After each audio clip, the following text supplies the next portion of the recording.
Boom, boom, boom. Okay. Are we live? Yes, I think we're live. Right. Basically, we tried out the Hangout.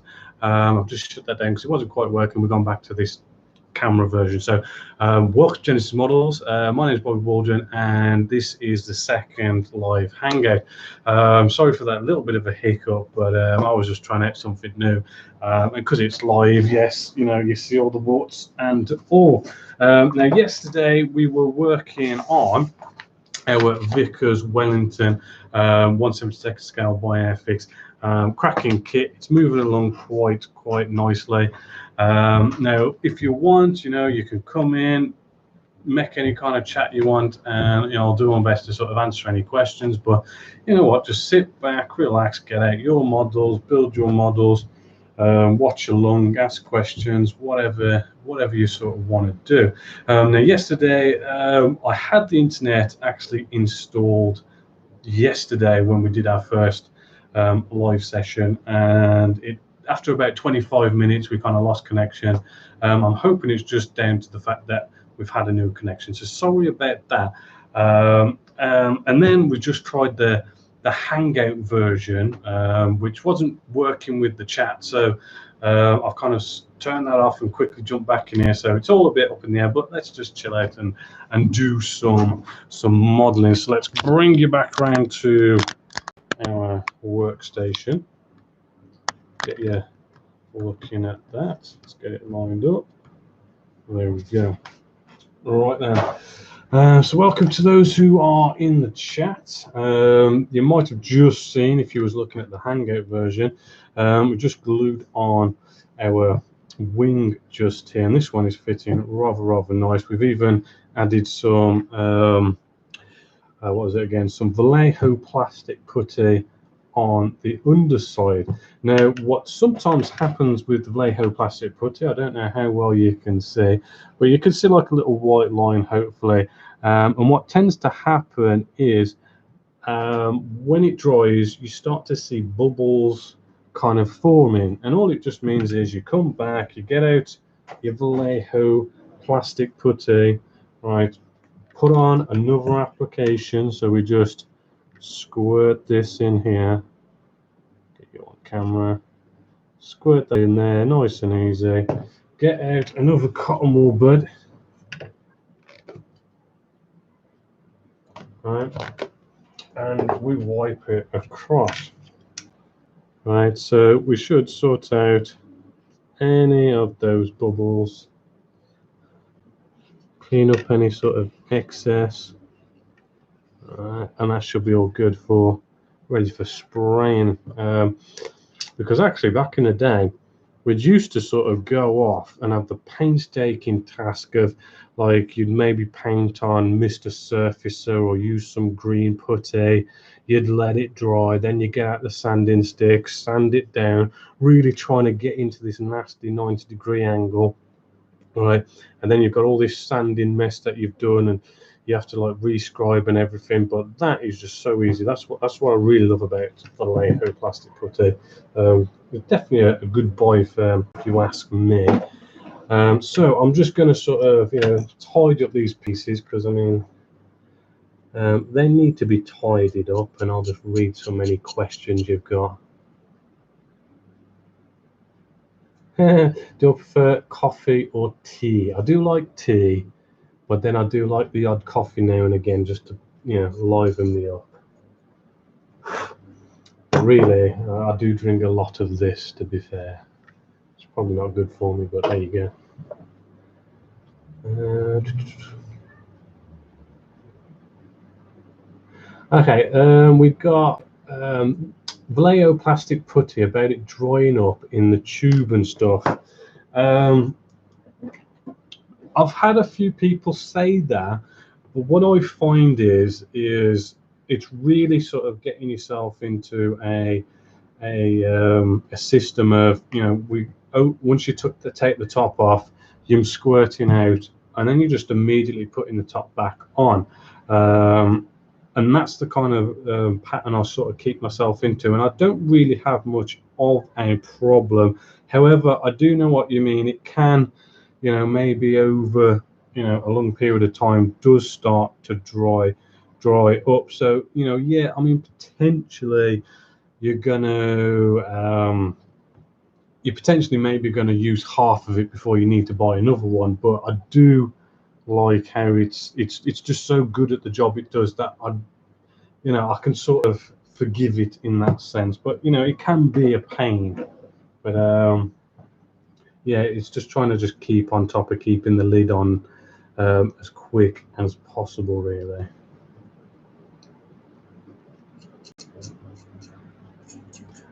Feel free for any more questions. I know I did have a bit of feedback about what time to actually do any sort of live sessions, and I know a few people did come back saying that 8 o'clock UK time is a good time.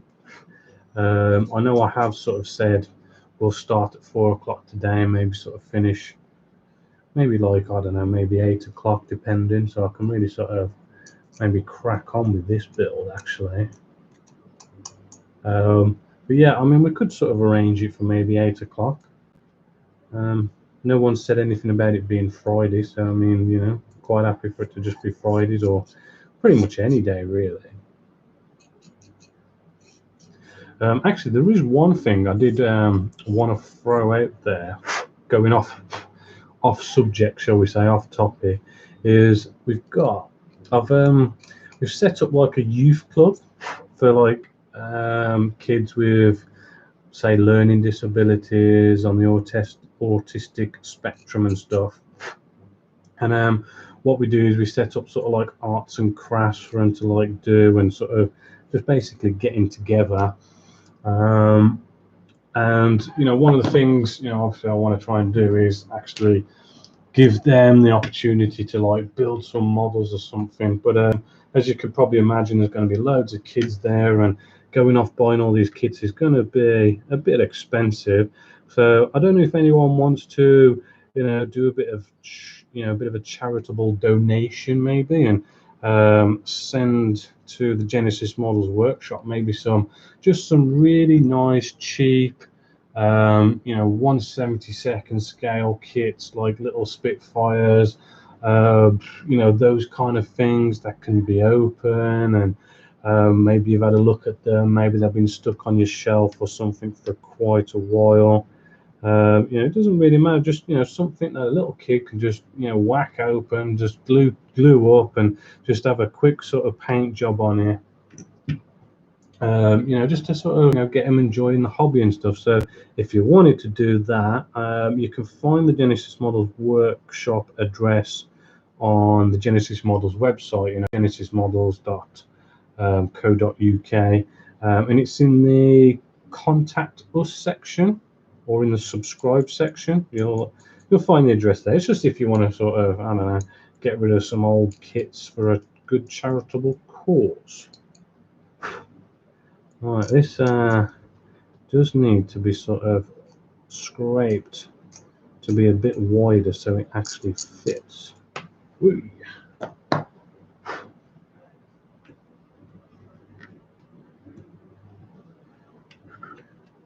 Yeah, still needs a bit. I don't know if you can sort of see that. It's just not quite going in there. Let's have a look at this side. Yeah. And again, that's probably not too bad now.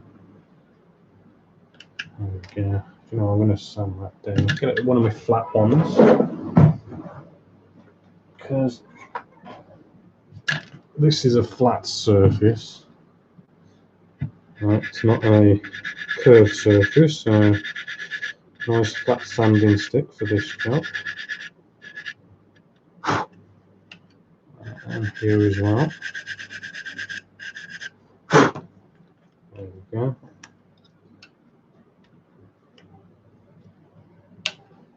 Let's get out my instructions, because I don't want to mess this up, because we are live and I'm concentrating on all different things. I don't want to mess it up by guessing it goes into there.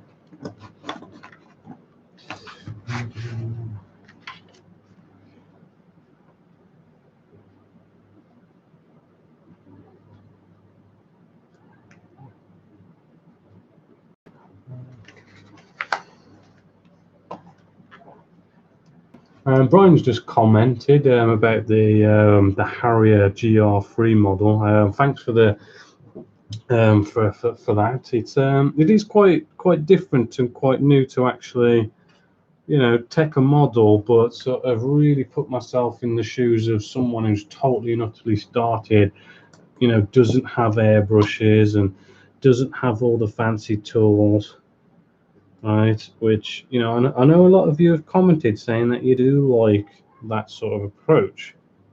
So I'm glad you're liking that. I get the feeling you're a Star Trek fan, considering you've got 1701 at the end of your name. But yeah, cool. And that's just glued in. It's quite a tight fit, but it is in. I didn't want to move it that much, but I have. But there we go. Yeah, that bit needed a bit of playing around and sort of getting that sorted. So I'm going to have to do the same this end with this one. Just needs it sort of trimmed out in the middle just there.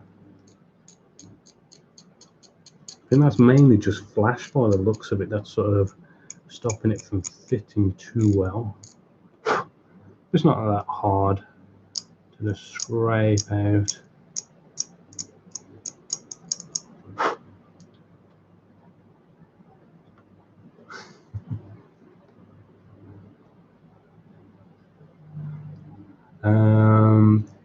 Patel's asking how long to leave the putty to dry. It does sort of vary. I mean, in this heat, in what UK's got at the moment, I mean, it's just so hot. You know, things are drying and curing a lot quicker. Normally, I'd sort of like, when it comes to fillers, give it like 24 hours, leave it overnight to dry kind of thing. Right. Because, you know, you've got the whole problem of like, you can get shrinkage, right? Where, you know, you can touch the filler and it could feel dry. You could even have a go at sanding it and it seems like it's dry. But, you know, a week later, you can come along and notice that, oh, you know, it's started to dip in. You're starting to see the gap again because, you know, the filler's actually finally dried, cured, gone rock hard. So, yeah, it is good to sort of leave it about 24 hours, right? But, yeah, it can be a pain to have to wait, but it's better than the kind of problems you can end up with. So hopefully this glue should have dried enough now for me to remove the elastic band. Probably not fully dried, but it's enough to remove the elastic bands, I'd say. There we go. Hoping I haven't damaged. See, this is what the thing is. This one's just clipped off. I knew it's going to be so hard to sort of stop these from bending and whatnot. It would have been nice if they just had all these Bombay doors separate that we could have glued on, but yeah, we'll see how many we have to glue on at the end. But yeah, that's glued in. So let's try this second aileron. I want to get this one sort of pointing upwards because I do believe if you have one going down, the other side has to be up. I've had a few people sort of comment on how I've accidentally had them both down, but there we go. We all make mistakes. So yeah, that's looking nice, that side and that side. So we'll go ahead and glue away now. I'll just read any comments while I'm doing it.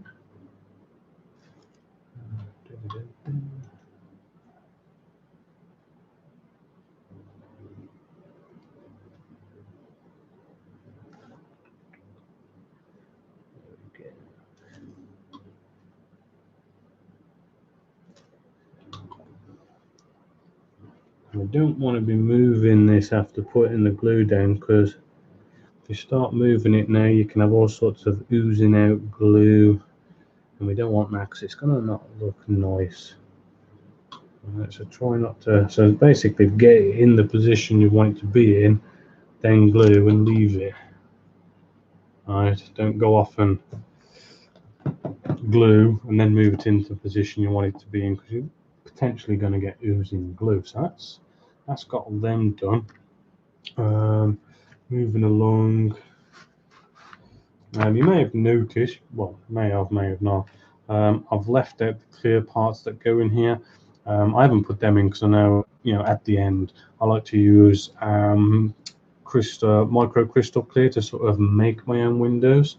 Probably show you that at the end if you haven't seen it. But now we've got bits of landing gear to do here. So what sprue do we need? Sprue E. Oh,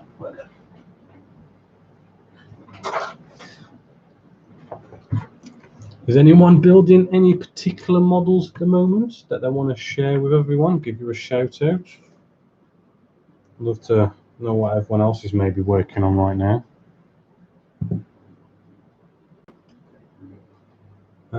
Brian's asking about Tamiya quick drying liquid cement. I haven't tried that, I don't think.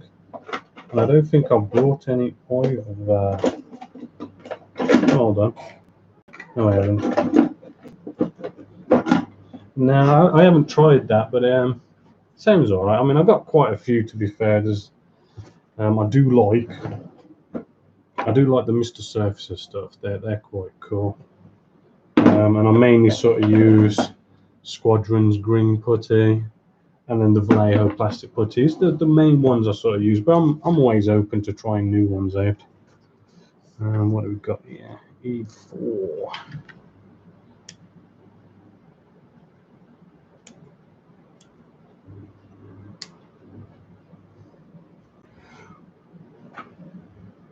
Oh, Jared's building a A34 Comet tank. That's pretty sweet. What scale's that in?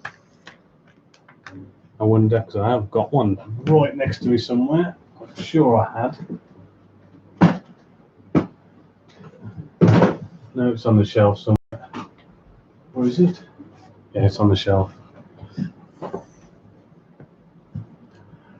Adam's about to start a Revell F4G Phantom. Very nice. Especially if it's the... There is one where Revell did a rebox of Hasegawa's F4 Phantom, which was really, really nice. So if you got that one, that would be cool.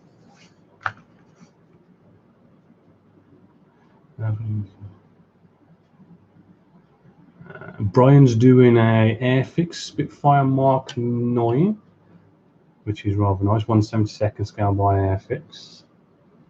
And that A34 Comet was the Bronco 1/35 scale. I did actually have that kit once, and it did look nice. In fact, I think I did an inbox review of it. It was a really nice looking kit. I wish I actually built that, to be fair, myself.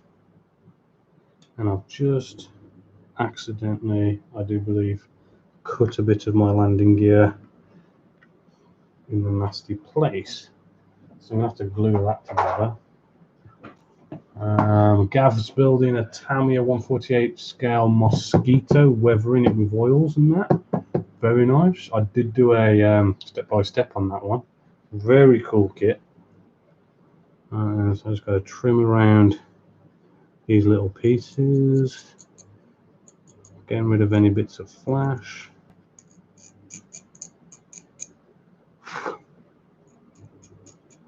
If anyone's thinking about doing this kit, I really do recommend it. It is so nice. It's nice to have a, brand new molds, brand new tools. It's just nice how, everything's all nice and new. And you can just, basically just see how companies are just growing and getting better. Yeah, I do like to have a nice new tool. Ooh.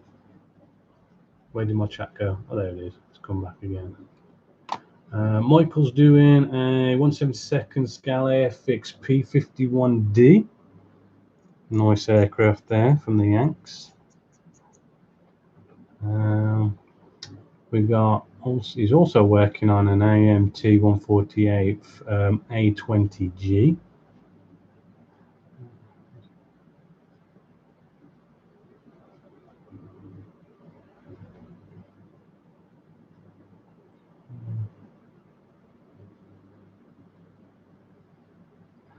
Frank's asking about using ammonia in a cleaning solution for an airbrush. You'll have to remind me about the comment you made. I could probably answer your question a bit better. But the problem I've got at the moment is I've accidentally clipped my landing gear off. Or should I say it broke off? Broke off quite easy. So what we need to do is just glue the end of this where it broke off. Hopefully it'll have enough strength. Or we're going to have to start drilling and putting pins in. Right. There we go. Get it orientated properly.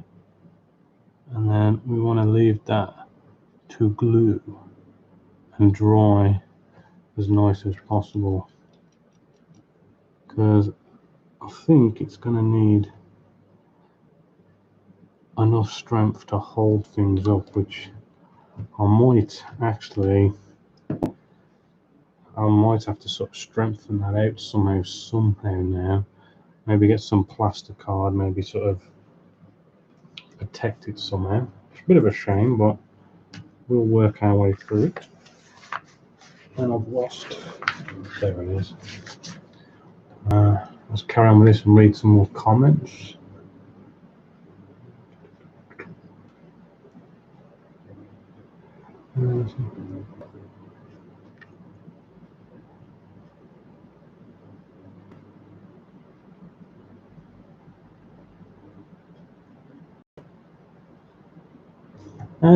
Frank's on about using ammonia as an airbrush cleaner. I think you might. I think what you're trying to say is it being wise to use it as an airbrush cleaner? Because really, the idea of using ammonia as an airbrush cleaner is, I know modelers have for several years now, we've used Windex for cleaning out our airbrushes. A lot of people go out and say, just use Windex. It's a nice cheap solution. And what I found was what makes Windex work so well is that it has a level of ammonia in it, right? So that gave me the idea of, let's just make my own airbrush cleaner and using ammonia as like the key ingredient, so to speak. But yeah, I mean, I do understand some people might find that a bit dangerous. I mean, it is ammonia and you are sort of like spraying it out of an airbrush. So but then it's how much you sort of put in there. I mean, you could put so much ammonia in there that it is kind of like, well, that's pretty potent, it's pretty dangerous. But I think I have sort of said, you only put like a little bit of the ammonia in there, and it does clean out your airbrush quite nicely. I mean, you don't want to let it dry in your airbrush because I mean, the ammonia will eat away at whatever kind of paint job the airbrush has got on it. So you want to sort of clean it out, spray it through, and then maybe even sort of just get some water and just spray some water through the airbrush just to clean out the ammonia based airbrush cleaner. But it's kind of like a personal choice, really. Just reading some more comments.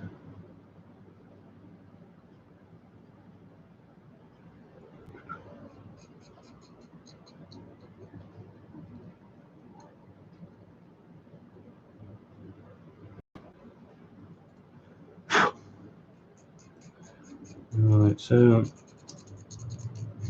with this landing gear now, I'm just going to probably just clean it up, put it in the box, you know, and just have it ready for spraying. So actually what I might do is, these are kind of, you know, sort of slow bits of doing a build, so I might just kind of like do them, you know, off camera sort of thing. So there are only little bits I can just tidy up and clean up and just throw in the box ready for spraying. So let's move along. Again, we've got some more little bits here. Okay, we've got the rear section. Let's get this bit done. I've got these glued together. What I could do with finishing off cutting off these tabs, probably sanding these down as well. Starting off with like a bit of a finey sort of grit, but with a nice bit of a sponge to go with the curvature. There we go, shouldn't take too long. Just checking, looking good. And then the top.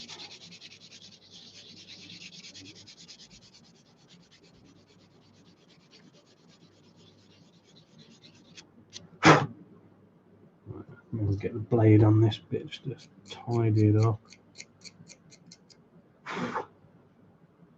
And make sure the bottom's nice and flat so it fits. Well, make sure there's nothing hindering the fit. And then coming in with a really nice fine sanding stick, really nice and spongy to curve around. And that should be pretty good. And that should fit. Oh, actually, now I've done the sides here. But yeah, that can still go on there. There's a little bit of gappage. I don't know if you can see. I mean, I'd have rather sort of left these off, because it would be so much more easy to spray this up separately, and then glue this on. But whenever I try and whenever I see like, oh, there's a gap here, I know I want to put filler in there. So I've got to glue it on to put the filler on. So yeah, it just means I've got to do a bit more masking up in the spray stage, but there we go. So that should be good. Let's just make sure I'm putting it on the right way. So where's the other piece gone? Yeah, that is the right way. So we can put that on. You know what? But yeah, let's get some glue down.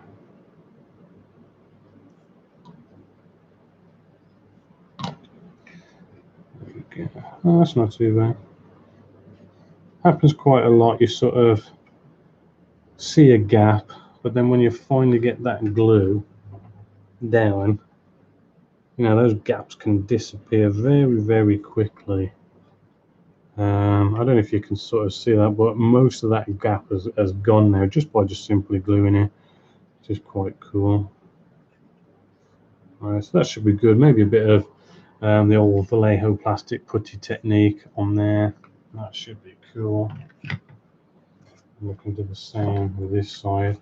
Always close up your pot lid for your Tamiya thin cement, because I have spilt a fair few in my time because I haven't closed it up.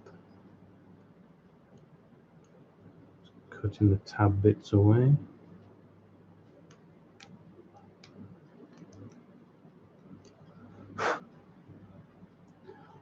Checking out any more questions.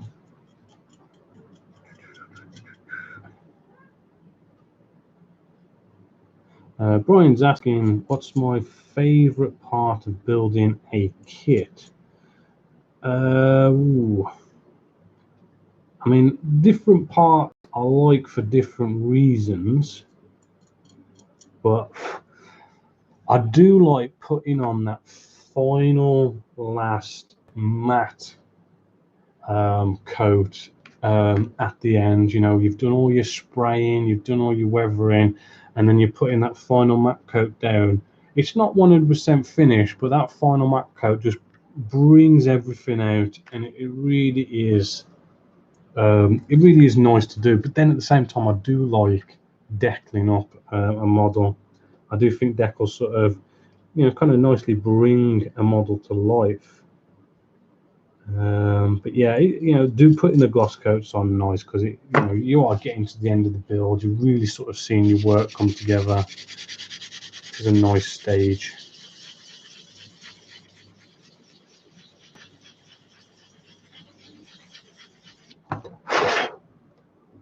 Yeah, not seeing any gaps. Just checking it, and then we'll finish it off with our fine sanding stick.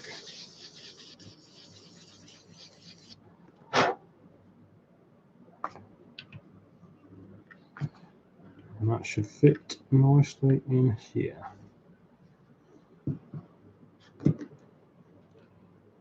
Bit of Tamrex twin cement. Maybe a slight push. Not too much that we ooze it out. Yeah, that's going to need a bit of filler.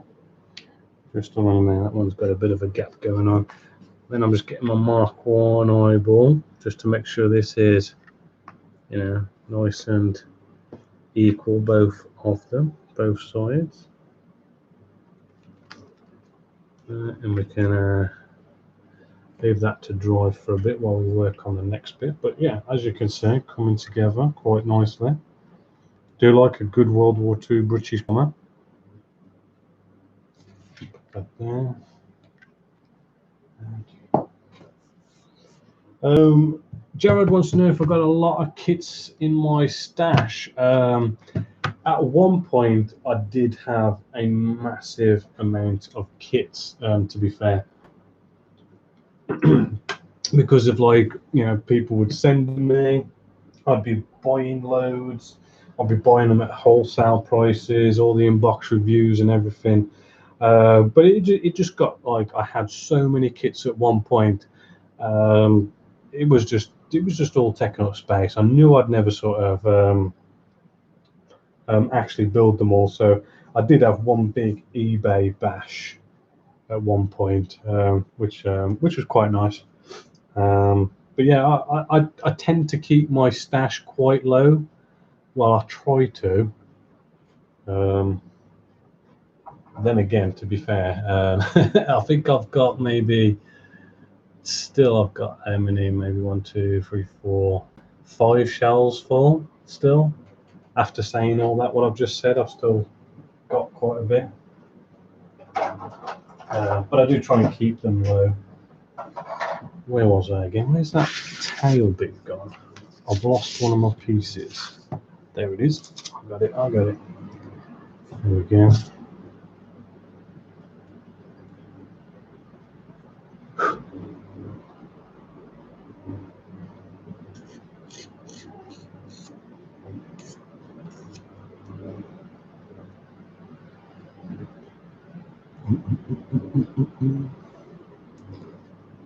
Is anyone else having problems with the heat?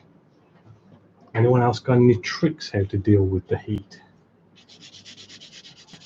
I've actually got my extractor fan set up in the other room, just blowing the air out through the window. It's one of my little tricks.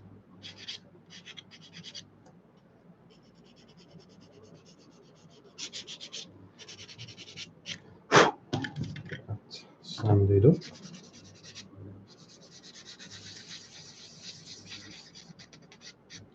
See, if you do glue two halves together properly and sand it properly, you really don't have to go out and be filling every single join line. Right? If you just make sure you get them glued together right, you can pretty much get away with having to put all that extra work into fill in and then do more sanding and scribing. So I'm liking that.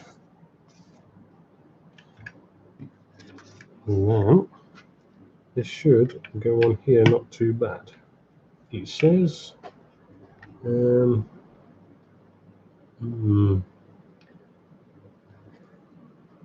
still quite a bit of a gap. Just wondering if I need to actually get sanding on this.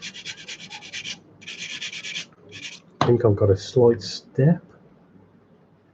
So if you ever got like a slight step, and I do feel like I got a slight step, you can probably best sort of sanding this fully first.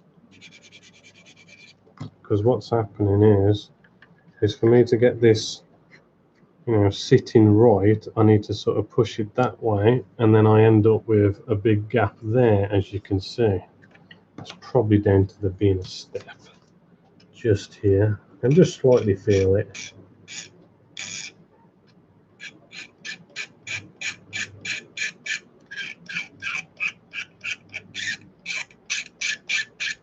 You can even see it as well. I mean, I'm actually scraping away this bit here, but we've got a hard line where this is just a bit of spray. This is some spray that's sort of you know, gone over, but I'm scraping away at this, but I'm not scraping away any of this bit of spray here. That's because we've got this step to deal with.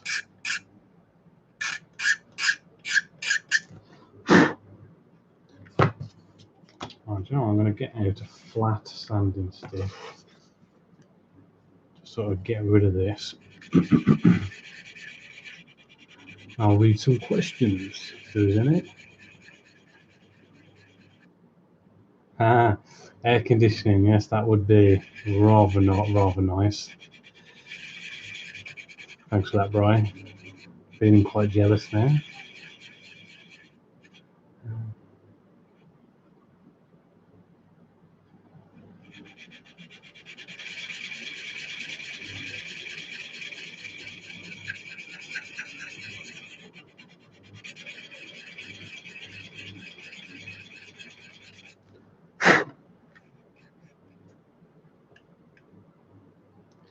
Yeah, that's fitting now. Yeah, that's looking better, but maybe a little bit, maybe a bit more. I don't know. Is that? I don't seem to. Yeah, it's a little bit more.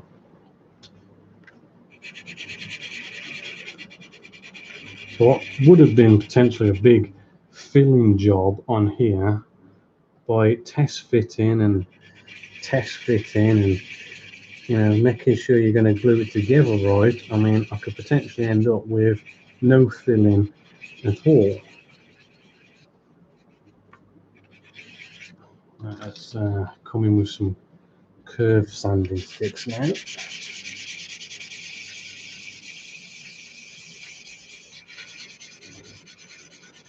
Just to put the curvature back in.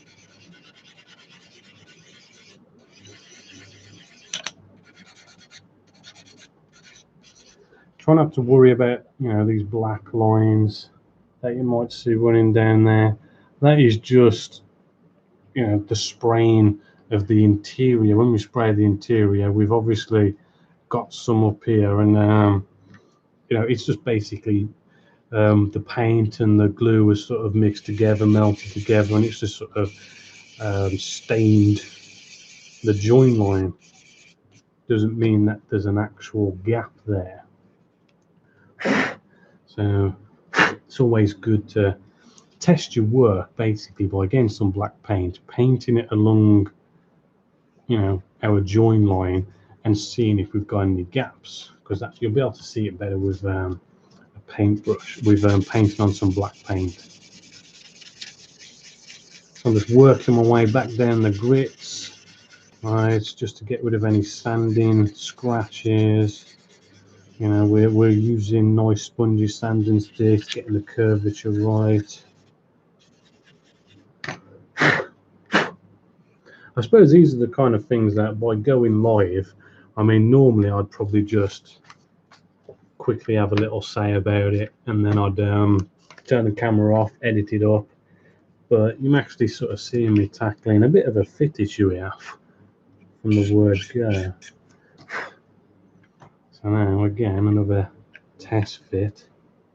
And I just want it to basically just stand up nicely at a nice 90-degree angle, but not have gaps that side or that side is what I'm after.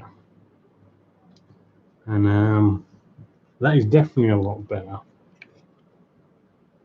So I think I might take the plunge now and glue this, because a little Vallejo plastic putty is not going to hurt.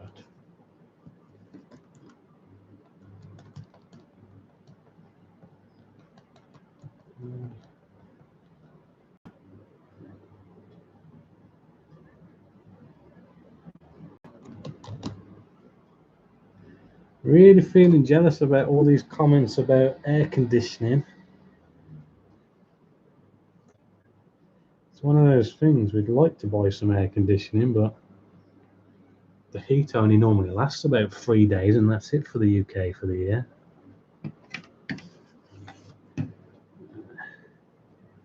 I think Gerard's asking about doing a motorbike kit. I haven't done that many kind of kits like motorbikes or cars. I do kind of prefer to do cars, if anything, like Ferraris and stuff. Maybe an Aston Martin.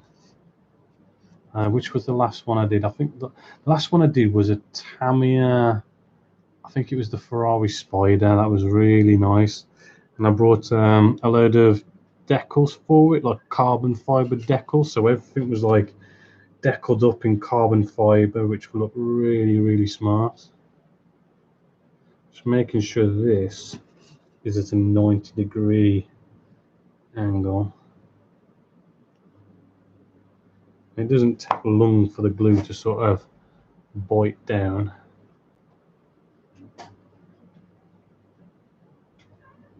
I think that's good, and hopefully you can see now. I mean, the gap is way smaller than what it was. I mean, we've still got a little bit to deal with, but I mean, it was almost like a mil gap at the start. So yeah, just taking your time, test fit, do a bit of a trim and a sand here and there, and yeah, you save yourself, you know, potentially a load of work.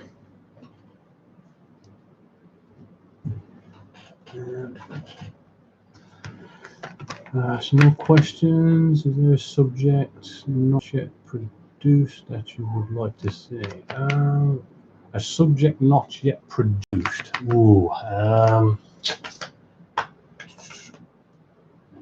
mean, I think they pretty much tackle all subjects, but I did really used to like building the Star Trek models. They were pretty big models. I think it was like Revell and stuff who used to do them a lot. And it was way back in like the 90s. And I used to build absolutely loads of them. I had all the Enterprises, Voyager, the works. But those kits are so old and dated now. It would be nice to see them sort of bring that back. Do some like new tools, new molds. That would be cool. You know what, this one is going to just come off, so I'm gonna just help it along its way. Let's get a clean cut rather than it actually just ripping off, and we'll get a clean cut. It'll be easier to glue it on then. But it's a bit of a shame, but there we go. I kind of knew one of these would like come off eventually. It was just asking for it, really. Sort of like one of these nice ideas they try, but actually practically, you know, it doesn't really sort of work. There we go.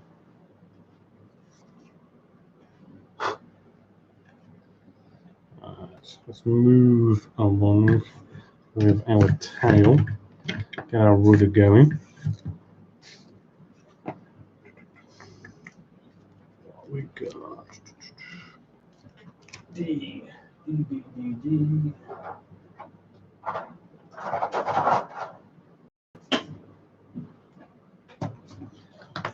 Just reading some more questions while just working on this.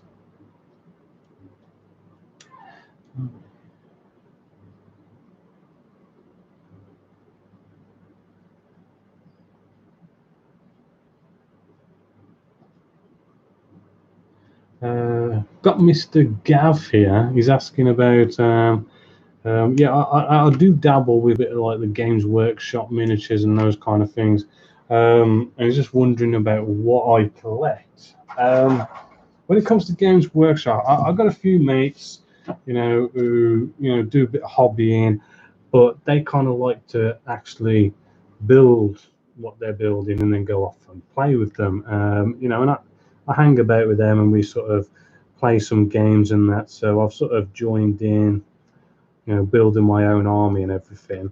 I do like to build Blood Angels, is one. I do like Bolt Action, which is like World War II, and I collect British for them. Who else? There's also Team Yankee, which is like a Cold War kind of war game. It's sort of like a science fiction sort of.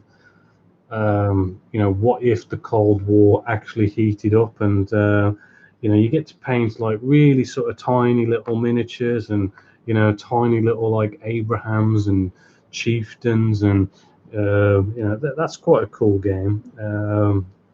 And you get to, actually, funny enough, that is what the Harrier. Do you know the Harrier that I'm working on, which is for a beginner's sort of guide to modelling? That's what this Harrier is actually for. Is for the Team Yankee game, because like you can have these come in and play it in game and stuff, which is kind of cool to build models and play games with them as well. But yeah, what else? I do a bit of drop fleet as well. Obviously there's Age of Sigmar, which I like to do the Sigmarines as well. But I suppose when it comes to like Warhammer or 40k and stuff, I like to sort of relax and just build them. Because when it comes to scale modeling, it's like every little mortal piece, you're going for that realistic, perfect look. But when it comes to wargaming, it's sort of, well, do you know what? I'm going to be playing with these on a gaming table. I'm not going to be putting them in a glass cabinet. So I like to sort of keep it sort of fast paced, use really sort of easy but effective techniques, right? Techniques that, kind of give you good results, but are just so easy, doing stuff like, just base it, put a wash on it, quick dry brush, using those kind of techniques, which is just quick, easy, but effective. And it's just relaxing to just, do something quick and easy and, actually have something finished pretty sort of quick. Right? Because we could be working for months and months and months on scale models. It takes a long time to sort of see the end result. And then there's all the research you want to put into it and all the realism.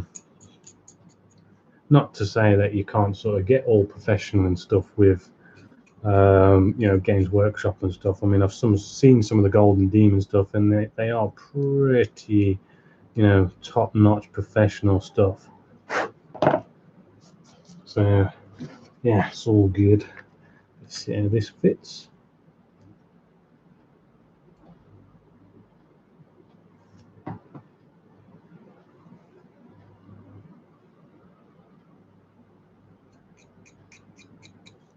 Okay, let's get rid of this bit of flash.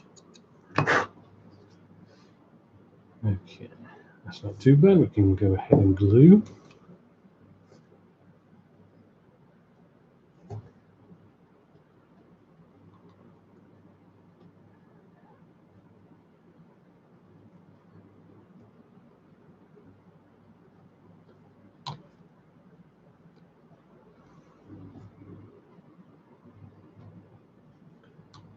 Okay.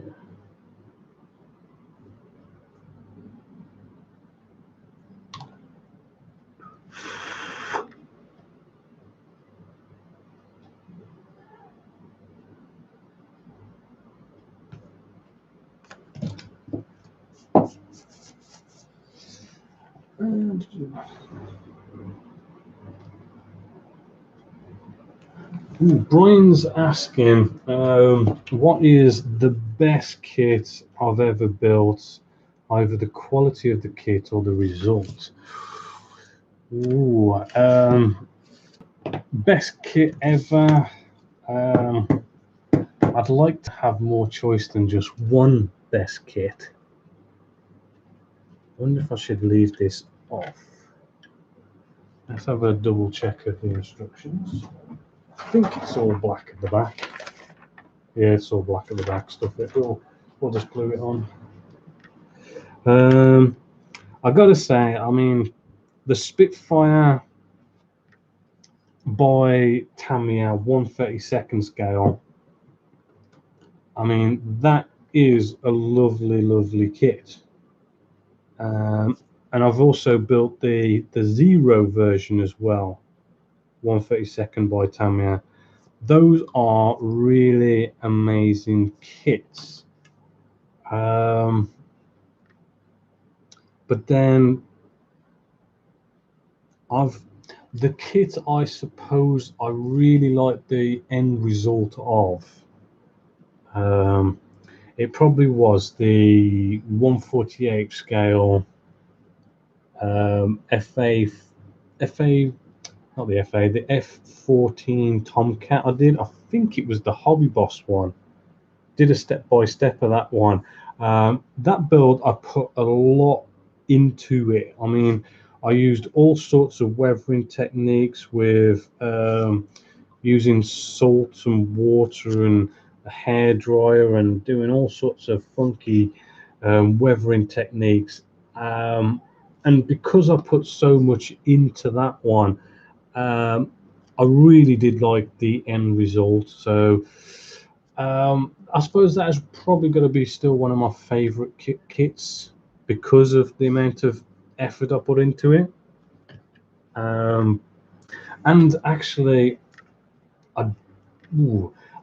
the Edard Mark 9 Spitfire as well, 1/48 scale. That is such a nice kit to actually build. I mean, it is just perfect in every way. And then they went out and did so many aftermarket parts for it. It really was such a really nice kit to build as well. It's just all the nice kits seem to be Spitfires. It's like they always go off and let's do a Spitfire. It'd be nice to see some of the other types of kits as well. But then in saying that as well, there was some nice, when it comes to armor as well, I have liked the, what was it now? It was the Sherman Easy 8. I think that was by Tamiya 1/35 scale. That was a nice build also, which I do recommend. I've got some touching up to do on that as well. I've got I bought a camo net for it. In fact, I might go do that now. You know, change of pace maybe. Let's go get that kit out. I haven't got that out for a while actually. Let's have a change of pace.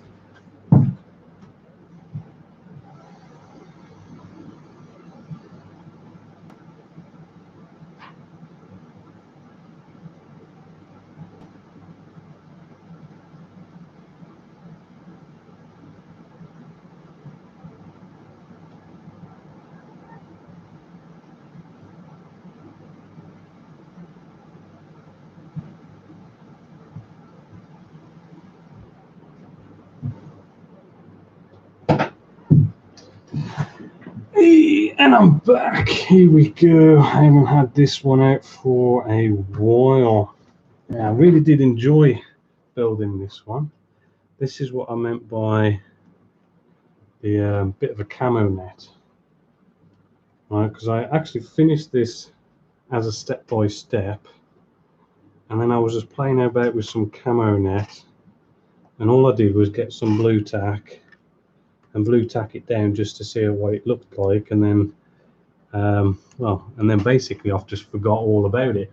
But I've been meaning to go off and just get some super glue and actually just super glue this down, because I think it looks quite cool having that bit of a camo net on the side, just a nice bit of extra stowage. So I think some super glue will probably get that down and dusted rather nicely. So let's get some glue out. And where's my... I normally have like a little lid specifically for gluing. Right. I can't find it, so I'll use the old Tamiya masking tape trick, where we just plonk some masking tape down just to protect our working surface area, and then we just go off and pour down some super glue. There we go. I like just keeping the end of the super glue, because that's when you can't get the glue back out if you don't clean the end. And I'll use a super glue. Actually, no, I'm going to use a cocktail stick, because I need a fair bit of this super glue. So let's just try and dab some in one end.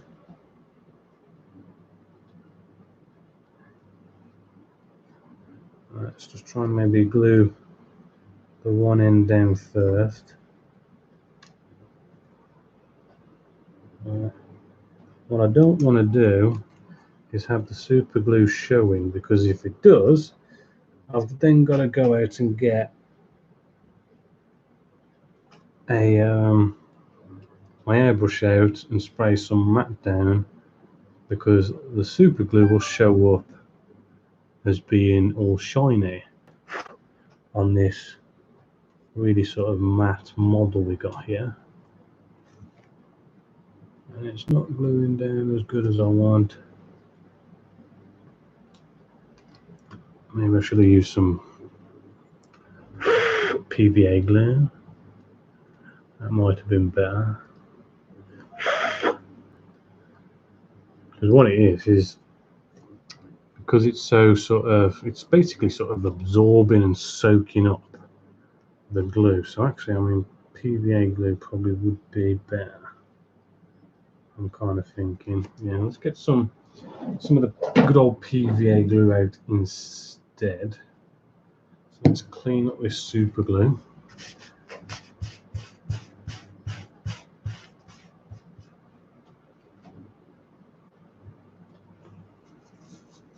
Afternoon, Tim. Good to see you in the chat.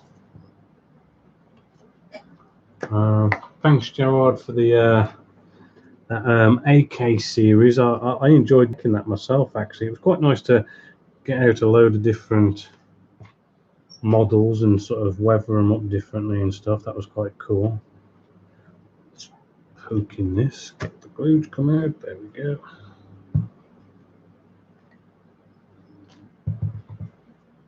The lid back on.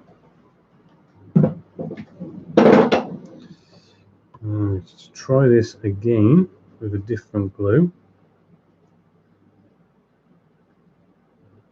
Again, we don't want none of this glue to show.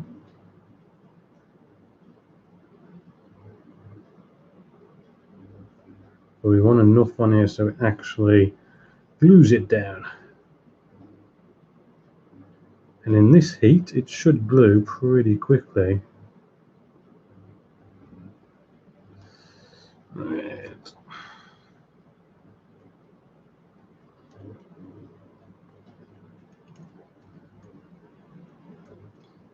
Okay. I wonder if I can just hold that there long enough for it to bite down. Maybe have a drink. It is a bit hot. Well, we've actually been live for an hour, so we haven't had the disconnection like yesterday, so we are looking a bit better.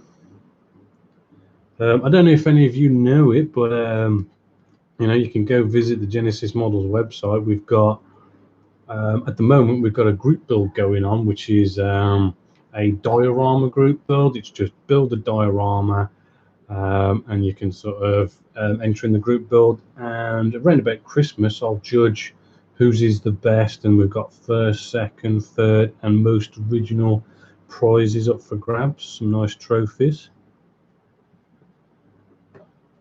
which I've just put on order the trophies for the last group build, so they should be being shipped out very soon as well, if any of you were interested. I think I have to take this down, push stuff up against it, so I don't have to hold it the whole time.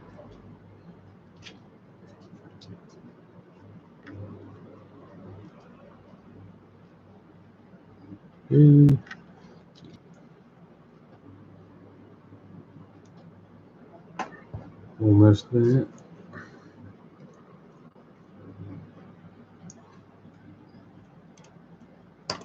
No.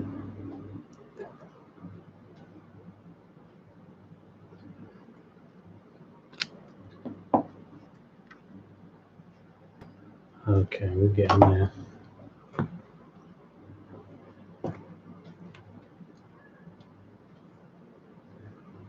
Okay.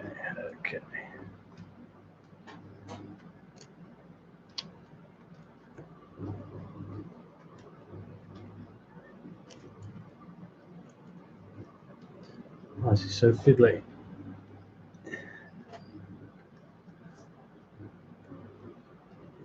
Okay, that should be good. Should be good now. Anything you can find just to bring that together.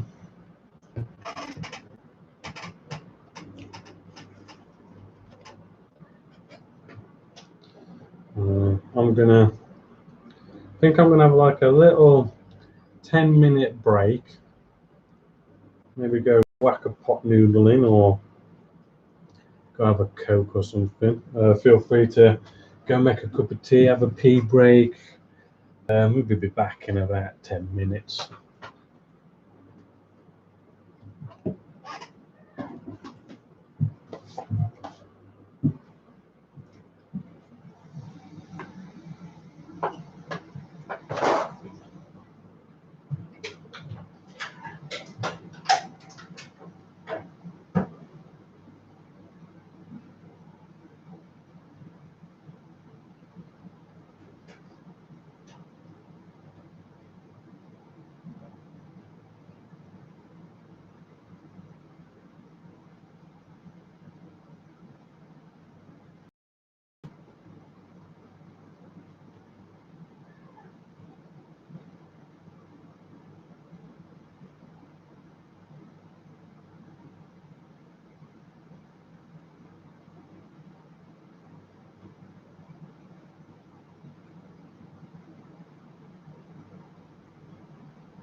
Right then, welcome back everyone.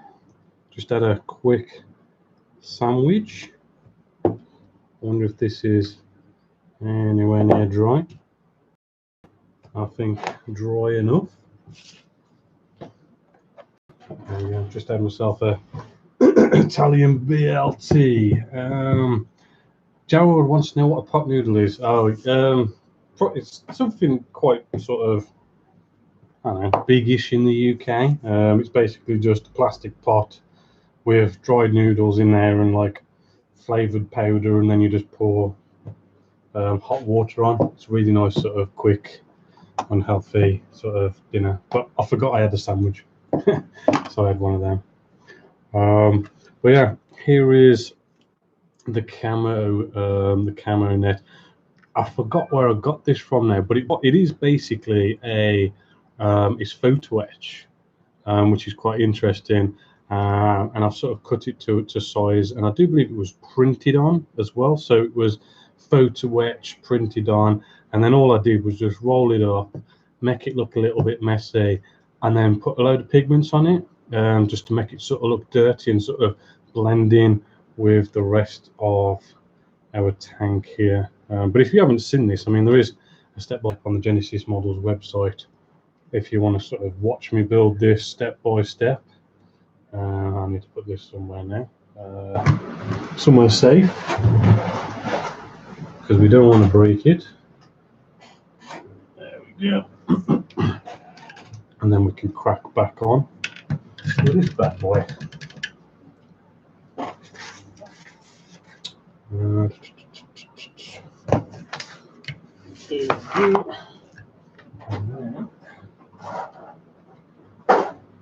These are the ones I accidentally cut off before. Yep, there we go.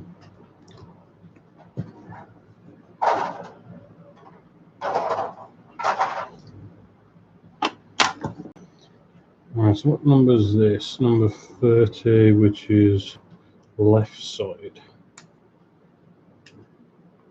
Let's cut this off, trim it all up.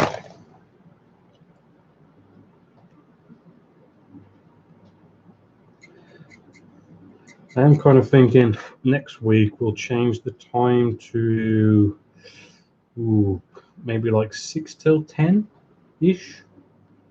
I bring it forward a little bit because I know people are saying 8 o'clock's a good one. So yeah, maybe 6 till 10 might be better.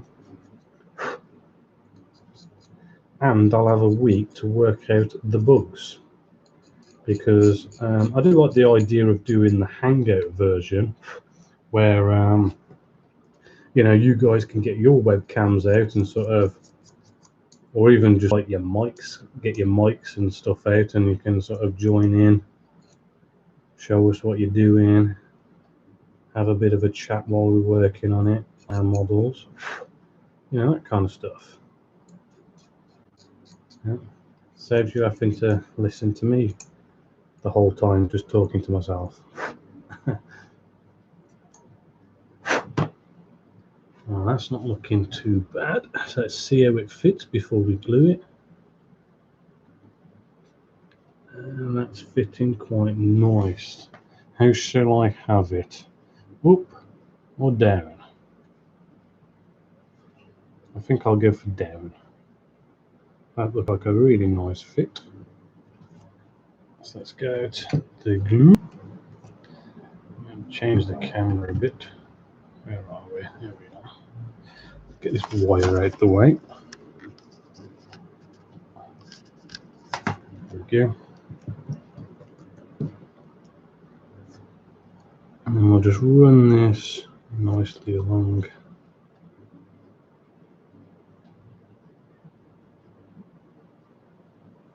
That glue.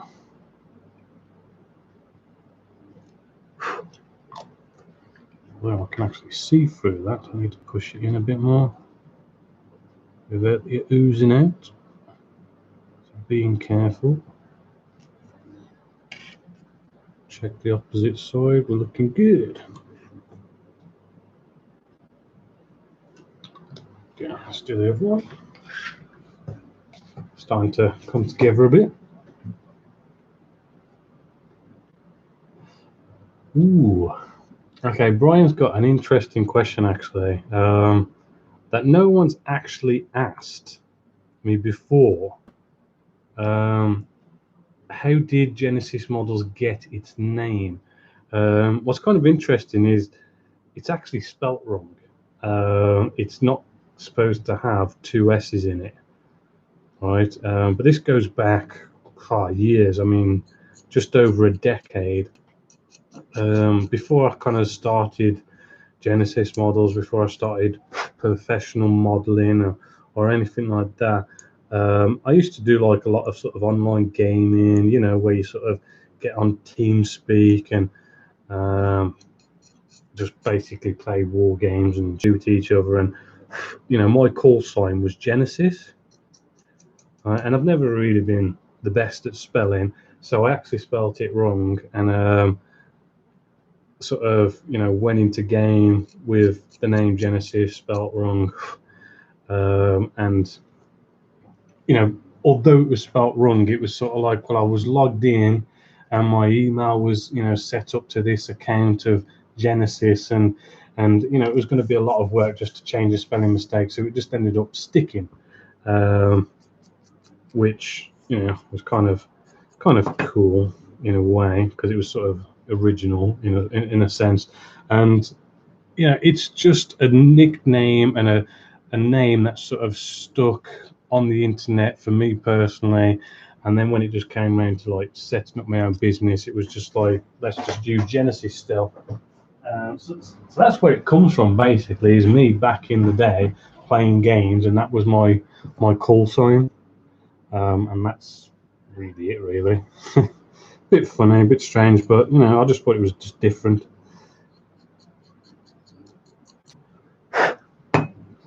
Right, so this one looks like this is ready to glue on as well. Just test it. Looking good.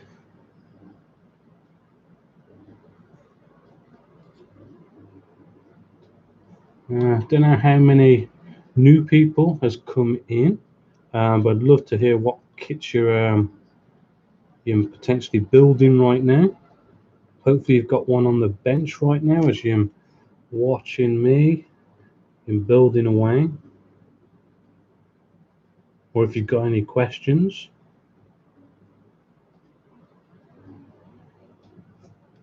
There we go.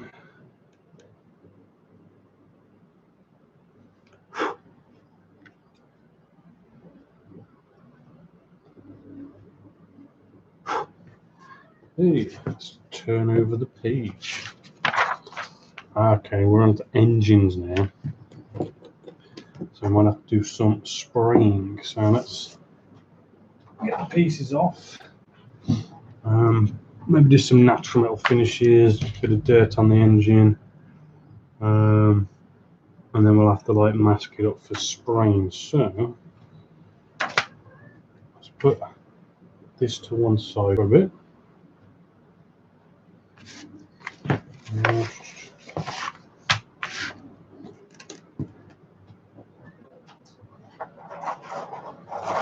Here's our engines.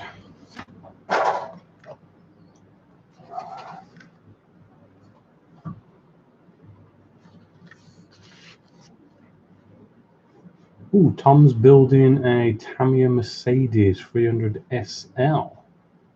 Gullwing 1/24th. Sounds good.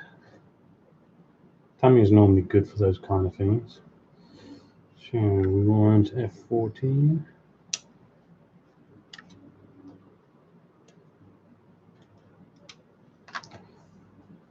And F15.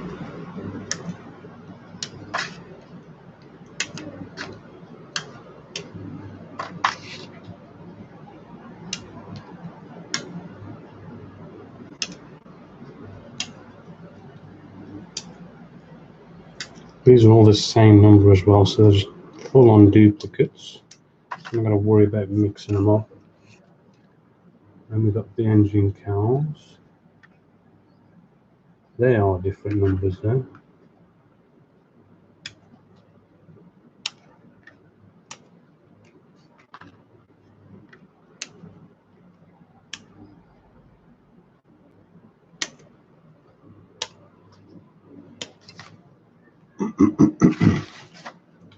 Right, so they seem quite simple.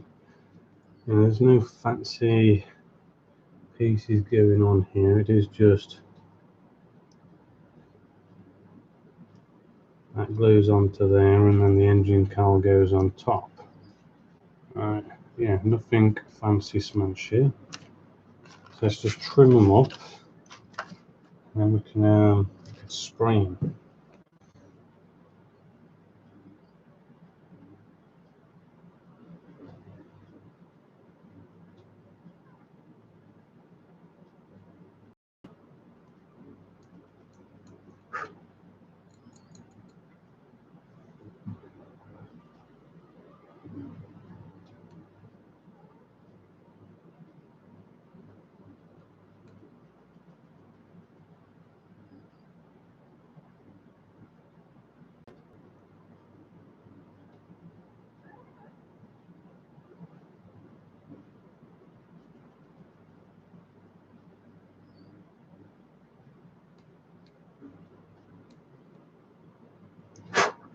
Go.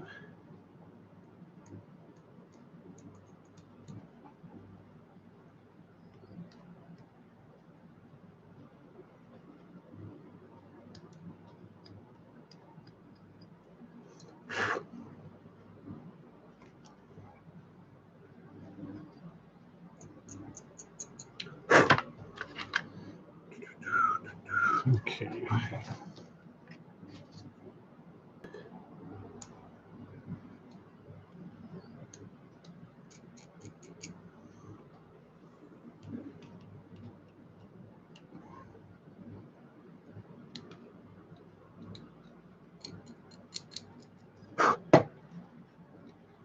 Let's see how this is going together. Get it orientated.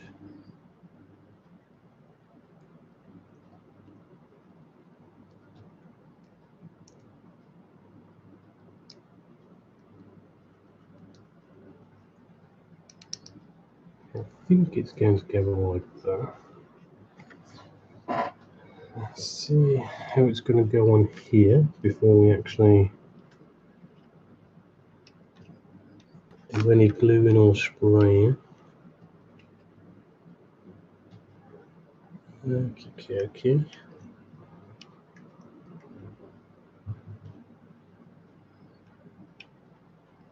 Bit wobbly.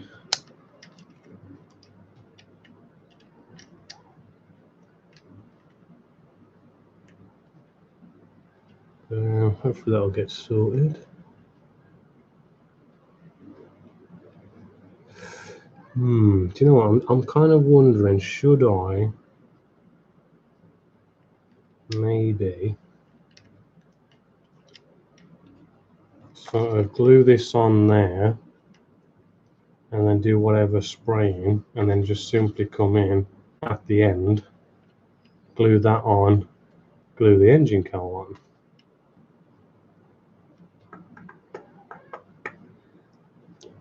Because that seems quite easy just to do that, rather than, you know, have all this glued on and then you've got to mask it all up to make sure you don't get no overspray into all your engine bits.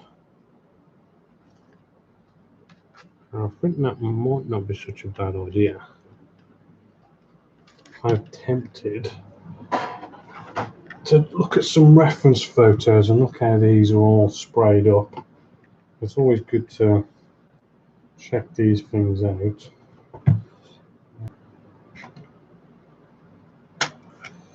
You know, maybe you can sort of search with me. Image use. Let's see.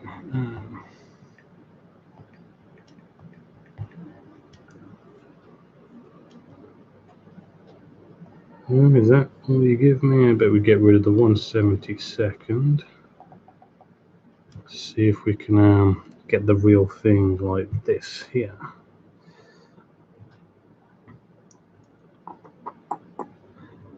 I'm kind of seeing it. I think we could get away with it.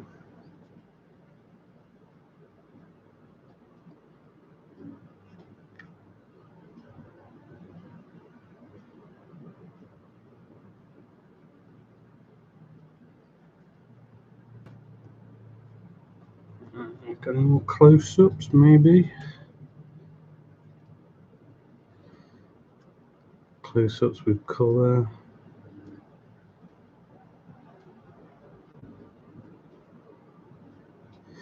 Yeah, do you know what? I'm going to do that. I'm just going to...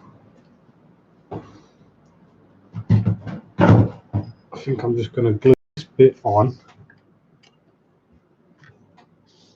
Yeah. Glue these bits on. Spray all this separately.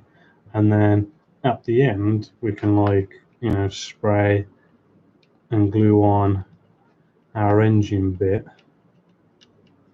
And probably have, like, the engine cowl sort of line around and spray that up with the model as well, so we just come in at the end and pop that on.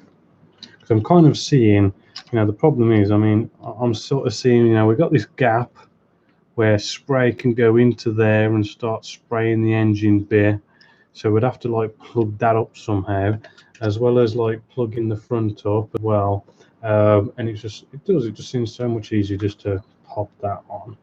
So I'm just going to leave that to one side and glue these on, but I'm going to make sure I'm gluing the right one on the right side. Right, so that's going to be this engine cowl.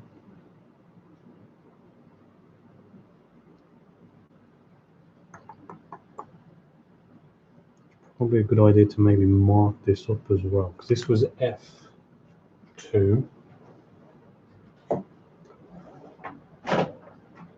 Always good to keep a pen, because I'm marking here an F and a 2. Alright, so we're going to want to know that. See, I've actually left a tab on here, which is like F1. So that might be good. I'll write it inside as well anyway. So that's all ready. Spraying. Brian's asking if I kind of make a living out of Genessis models. I mean, thankfully, I do really. I mean, anyone could go to Genessis Models website, and you know, you can view, you know, hundreds of videos. I mean, I think the last time I looked, there was about 700 and something videos I had.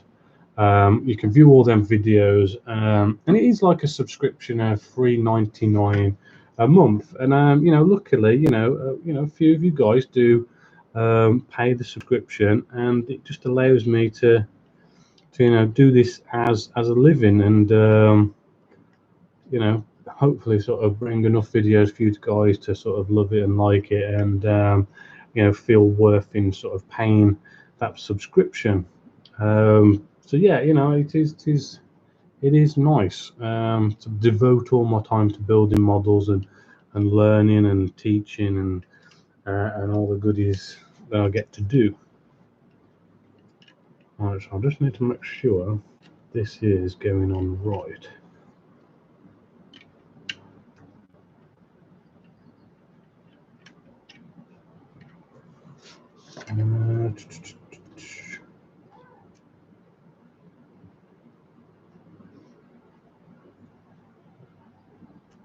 I'll make sure I do it right before I glue it.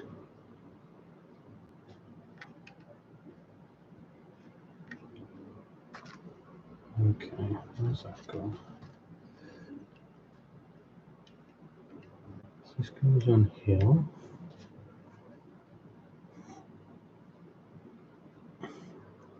And that goes around about there.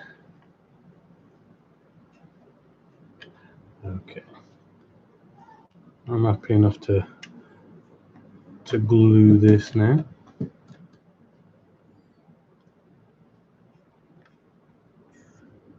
We'll glue it all around, and hopefully it'll get rid of some of these minor bits of gaps that is going on around here. Don't want to push too much on this. I don't want it all oozing out. Yeah, there we go. Let's just trim up the other one.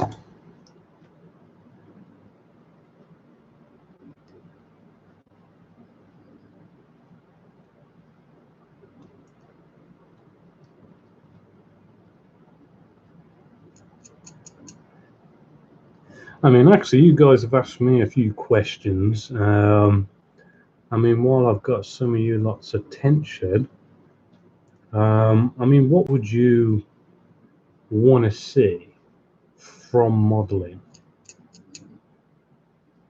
I know, something different, something new, certain kits, certain aspects. Do silly stuff, I don't know, blow up models.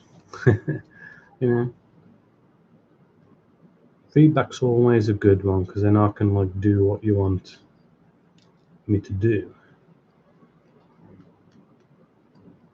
Yeah, so feel free, let me know.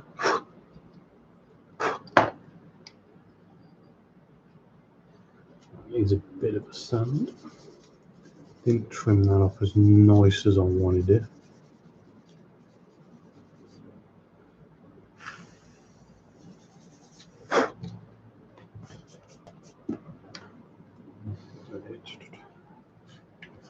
This is going to go this side.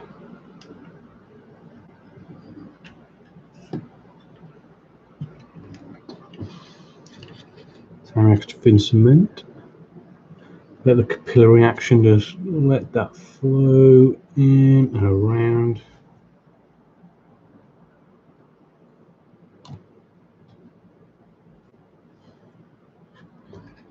Yeah, there we go.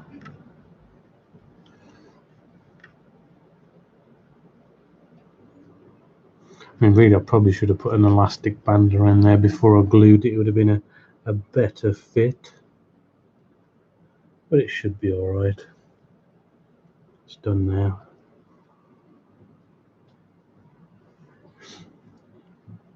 Gerard wants me to build more armor, so you're a big armor fan. I haven't done a piece of armor for a while. And actually there's quite a bit of 156 scale armor I could actually build, which won't be too bad. I've even got some really small armor I could build where tanks are like that big,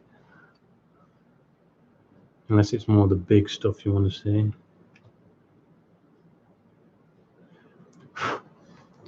Right. Just tidy up these bits of engine and then throw them in the box.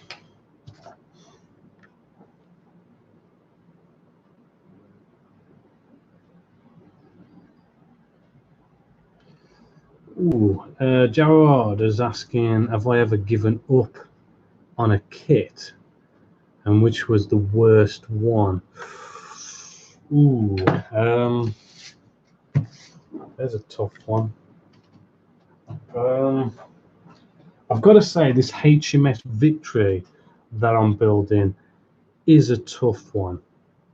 I mean, it is hard and it is colossal at the same thing. It's just so massive.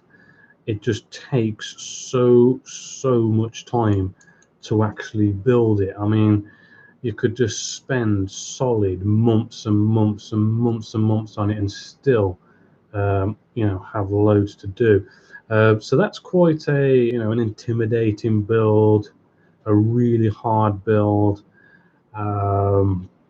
You know, doing wooden ships is you know, is sort of like the ultimate sort of thing for modeling in that sense. But I suppose there was one kit that did phase me, like, you know, way back in the day, which was I forgot what it was called now. Was it a Delta Dart?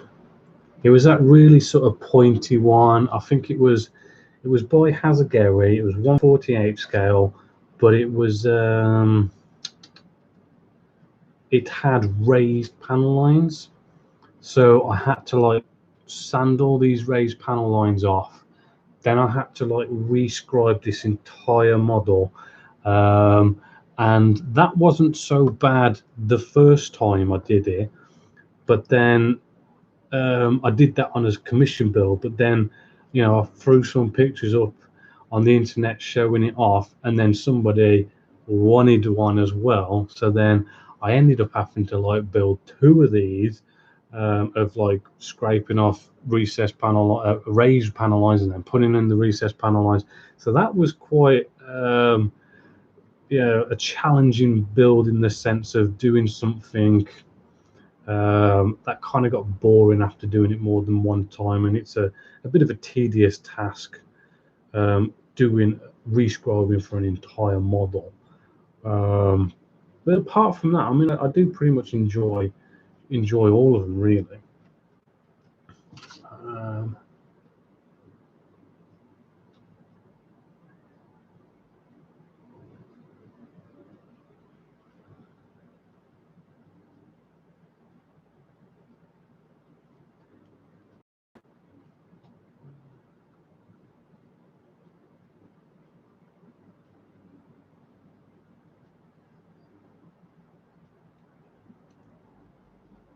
You know what Brian's saying, that maybe I should tackle one of those Star Trek kits, and do you know what, it would be quite cool. The only thing is it's the spray job on those things. To get like, I forgot, I think it's called like an Aztec sort of pattern that you put on them, which is like really, I mean, I think you can get like the decal form, which, you know, decaling a whole model in the Aztec would be quite hard, and actually going off and spraying or even painting the whole model in an Aztec kind of fashion is, it's one of those sort of, it would look so cool, but it would be so tedious to do all those different box and like Tetris shapes all over the damn thing. It would be, you know, pretty tedious, but I would like to give it a go. Plus, because they're so old, I know the fit issues on them are just absolutely horrendous. I mean, I know the Voyager one now, I mean, you get gaps which are, you know, you've literally got about 3 mil of gap to like fill in. So those can be a bit of a pain. Right, we've got our bomb bay here now, which I'll do the bombs off camera because they're a little bit tedious. We'll move along with the racks and stuff. So what have we got? We've got B3 and C3.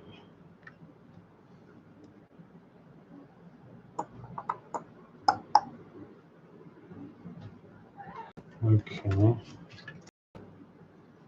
Okay, two different racks. I'm probably best spraying these separately as well, I think. Let's just pop one out and just see how it's going to go. And what I'll do is I'll leave a little bit of the spray. Right, so this is C3, which is the one that goes orientate this. Let's cut these off as well.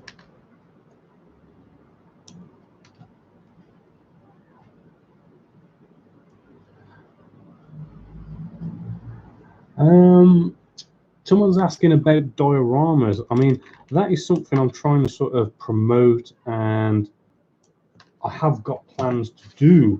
My first step-by-step of doing a diorama as well, because on the Genessis Models forum, we have always got a group build going on, and the group build going on at the moment is diorama based.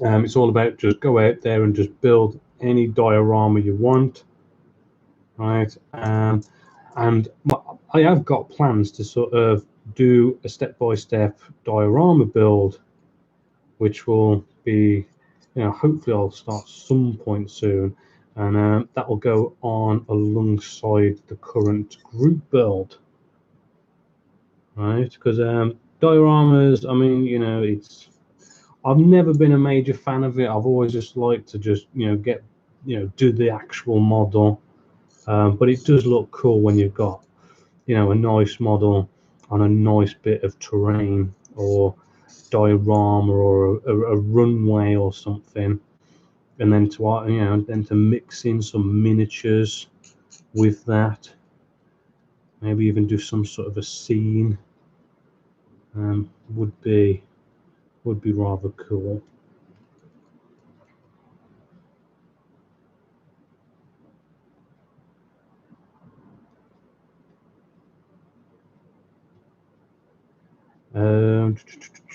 Gerard's asking about rigging the Victory.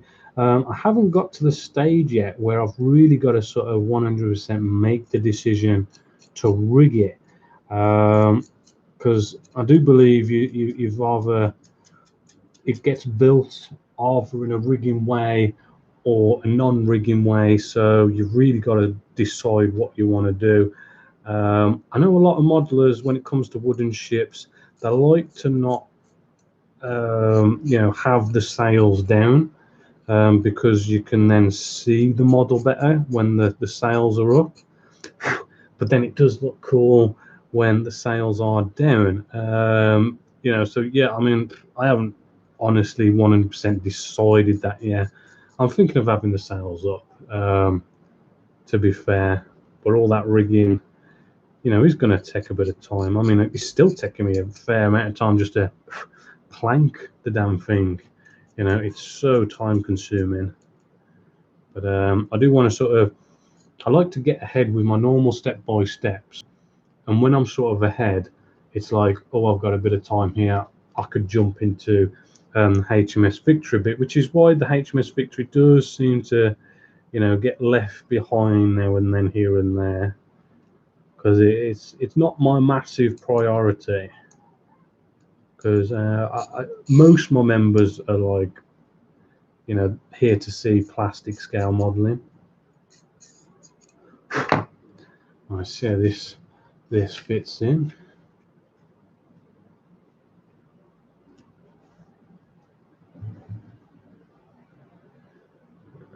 See how this is going to go first. I think it's going in this way. Okay. Yeah, it's going to go in that way.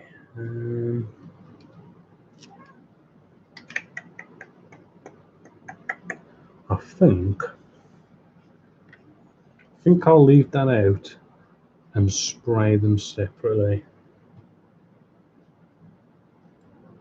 Yeah, because that won't be that hard just to glue that in there. So I'm going to leave these out and spray them separately. So they're getting thrown into the box. And I'll just mark this as C3 somewhere. There we go. So I know what I'm doing. And this one is B3. Right. Let's cut this off.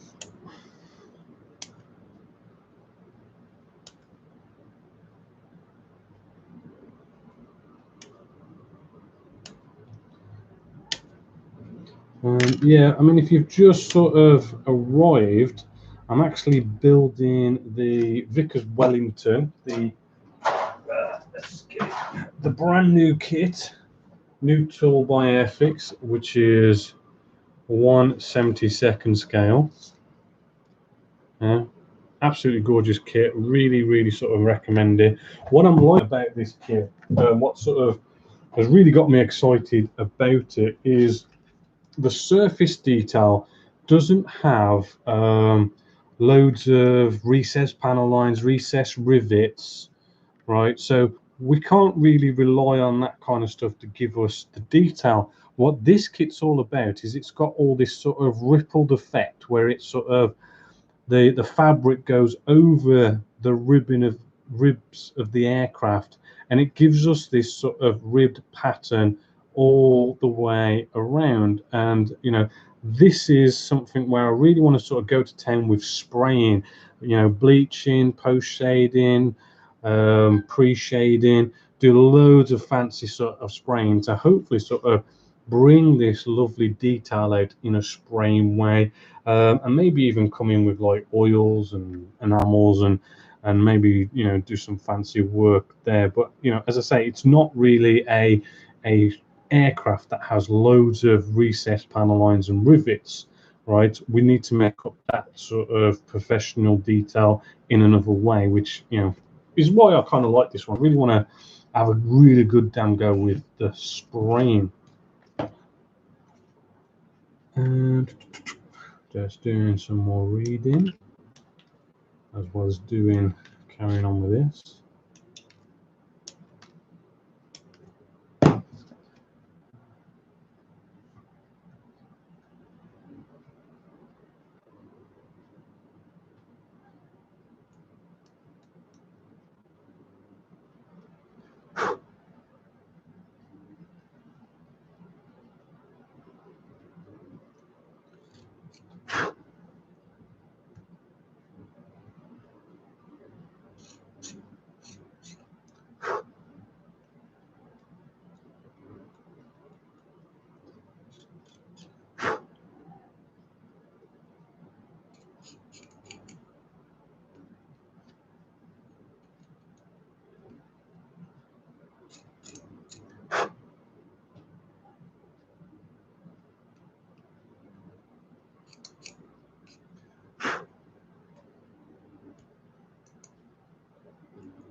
There we go.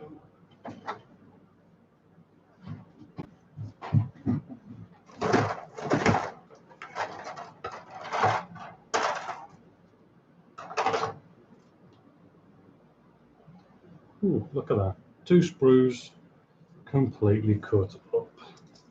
Throw them in the bin.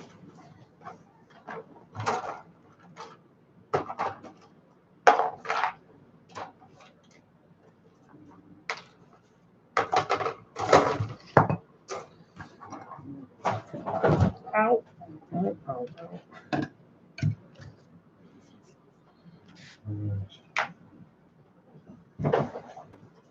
I do like to mark with a pen what bits I'm missing out, because I have cut them up, but then I did miss out these bits here. Just helps me keep track of what I've done and not done. It's like these bombs, I ain't cut them out yet.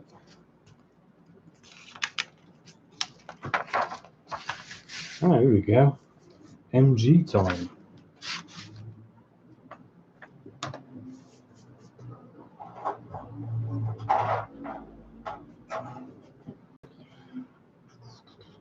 Right.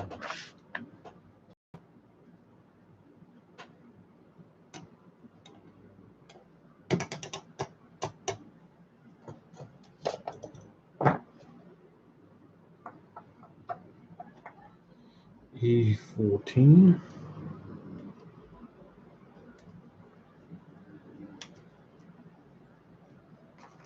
Wonder if these are going to be movable in here. E34.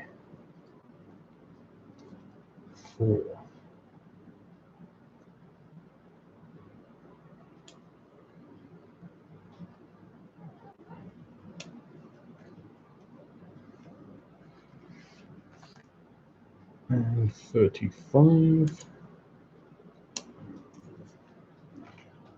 Then E11.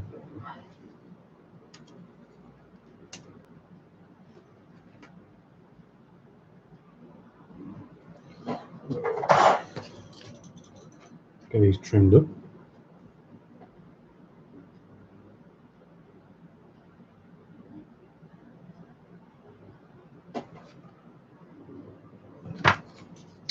Yeah, you notice cutters. Yeah, they are from Games Workshop. They are rather expensive, really, for what they are. But they do a good job. I mean, they are expensive, but I mean, they still do a better job than, say, some of these other sort of cheap cutters I've had in the past. I mean, these were maybe about £5 or £6. I've had some from Trumpeter before. These ain't that bad. I'd say the Games Workshop ones are better, but they are about £20, really. I don't know if you noticed, I did do, I have got these Despair ones. I did do a product review on these. If you want the ultimate cutters, these are the ones to go for. Absolutely smashing. I might show you them in a bit next time I need to cut anything. They are so nice. They're basically like razor blades for cutters. Really sweet. Let's trim this up.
Why the resolution so low? God, I mean, that could be a lot of reasons. I mean, for a start, I mean, this is the second day of my internet connection here at the workshop being up, so I don't know if it's like the connection here. I mean, it could be connections at other people's ends. Admittedly, I'd like to get a new webcam. What I wanted to do, well, really, I wanted to get rid of this webcam and then use the normal cameras that I use for my normal videoing, and hook that up in the way that it's a webcam as well. It's supposed to help with the quality, but you know, this is like just a second. I mean, there's all sorts of bugs I still want to, you know, tidy up and sort of sort out, make things better, as well as like the quality of the sound, because I think that from the testing I did, the sound is a little bit tinny. But what I want to do is I want to hook up the sound to, you know, a proper shotgun mic and get that sort of going on as a doing the live as well. There's a lot of tweaks to sort of make and sort of bring things out better, but you know, sometimes at the end of the day, you just can't help the fact that, you know, wherever you are in the world, you know, sometimes your internet connection can be just a bit crap now and then, you know, depending on what time of the day it is. And that goes for the same here as well. I mean, you just don't know when it's going to sort of drop or be good or not be good. You know, it's just all depends. It's what comes with the live package really, until, like, you know, things improve. So where was I? Sorry, I'm just reading some of the comments.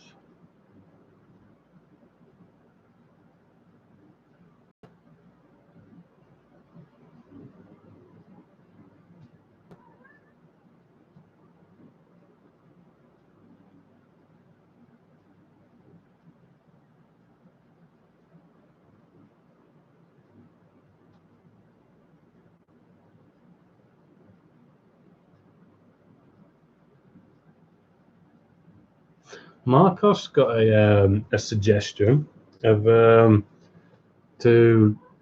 for like live video feeds, basically reverse it.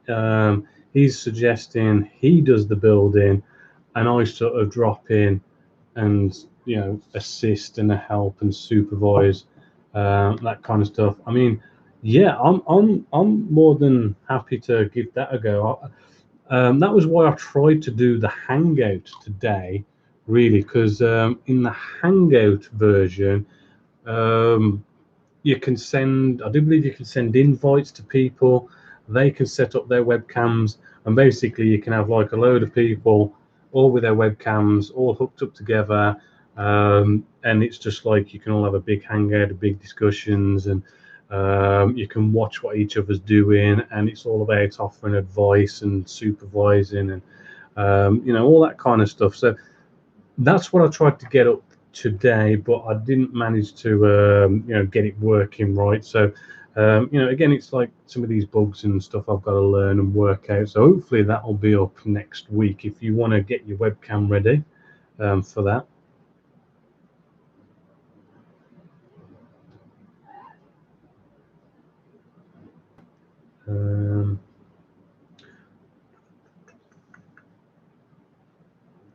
I mean, there is a suggestion of Skype. I mean, you know, there are other platforms I could sort of try out, see if they work better. But the thing is, I mean, we're using the YouTube version. It's just right now, once this live session is over, YouTube just automatically takes it and throws it up as a video for people to go off and watch, not in live form. So, you know, if you did miss a live session, you know, you can easily just go off and watch it tomorrow or next day or for for however long. So it is good to use YouTube in that sense. Saves me a lot of work. Yeah.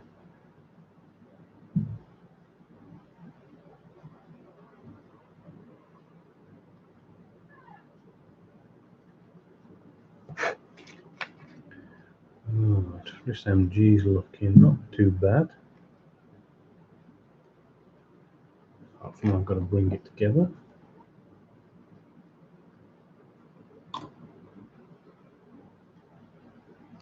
Whoops.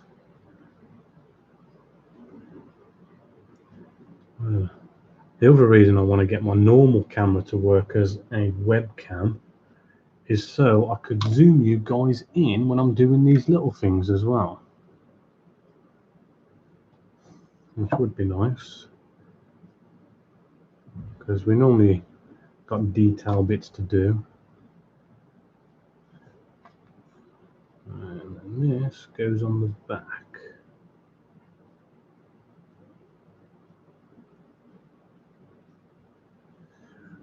Okay. Oops.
That's a good suggestion.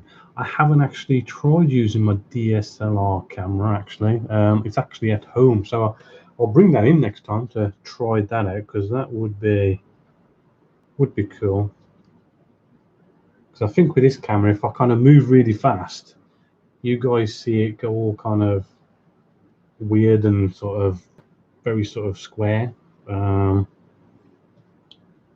So it would be good to get a good camera going. It's all just finding the adapters and everything. But here's our little MG. This one goes at the front. I haven't put the glass bit down because I don't really want to glue that in. But it does look like you just literally just slide that in, and there's no real kind of glue in it. I suppose you could glue it in, but I mean, yeah, it just seems to just sort of just slot in. Maybe I'd glue that in. But I suppose it's kind of nice to know that I can sort of spray this separately now and sort of mess about with that however I want to. I think I pulled that up a little bit.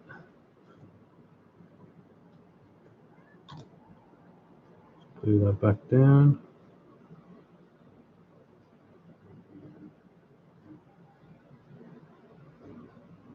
Okay, just need a drink.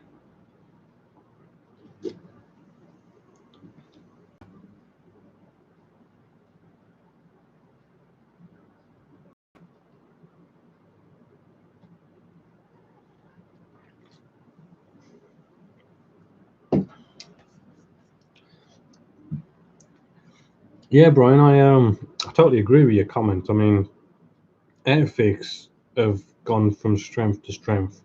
I mean, you've only got to look back 10 years, and some of their kits were just diabolically awful. It just makes you wonder how they managed to stay in business. They've actually produced.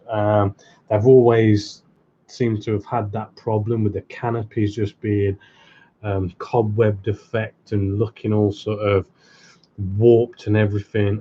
You know, they've had some, you know, problematic stuff in the past, but ever since, oh, when was it? It was about 2007 when we had like, you know, the recession and everything.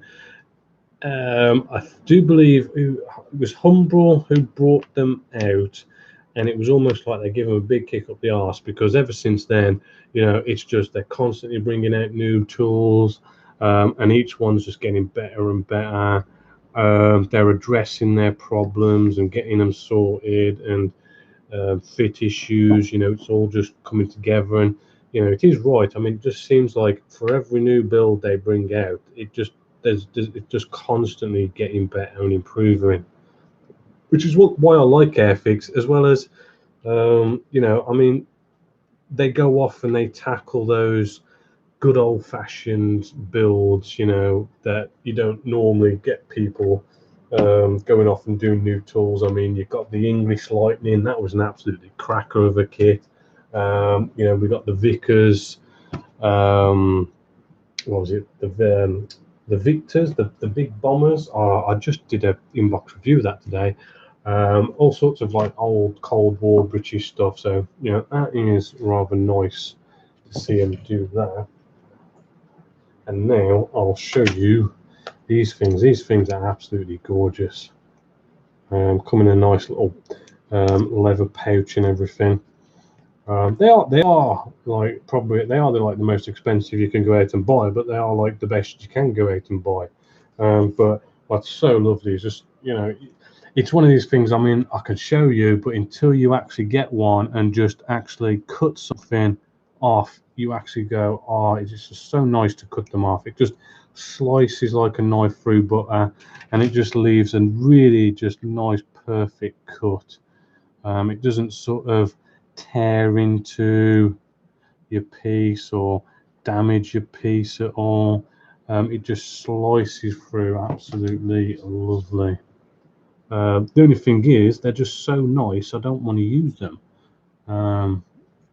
I don't want to. I want to keep them nice and safe and all good, and cutting nice and not wearing down. So I don't know. I just end up not using them for that fact, which is kind of against the point of having them, really. But yeah, I do like to keep them nice and clean and tidy. But they are really nice to use. It slices through. So nice, so nice.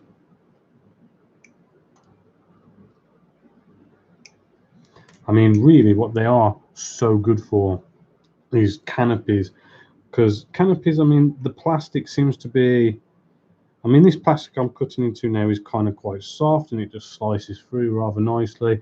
But when it comes to canopies, canopy plastic is normally quite sort of brittle, and if you cut into it, it does seem to kind of almost kind of shatters slightly around about where you'd cut them with the clippers.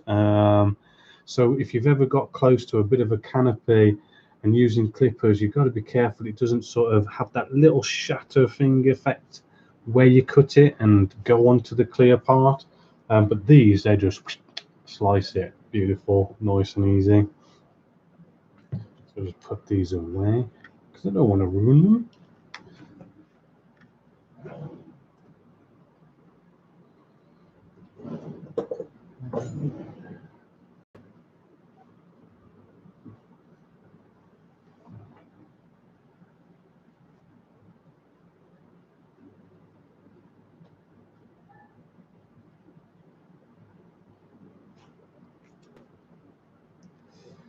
Yeah, Brian's just mentioned, I mean, it is true. I mean, this whole Wii-boxing thing, you know, can be a bit of a pain because, you know, all the companies out there do it. And it is just, you know, you've got to put your research into when you're buying a kit. I mean, I like to research whatever kit I buy because I like to find out, you know, is this a kit that I'm buying that was new tooled in 1980, and all they've done is put it in a new box with some new decals and gone, here you go. Because you could end up with like raised panel lines and all sorts of nasty kit fit issues and stuff. So you do have to be, careful in that sense. A good website I use is what was it called? I think it was ScaleMates. Let's just get out my iPad. I think it was ScaleMates. See if I can find it.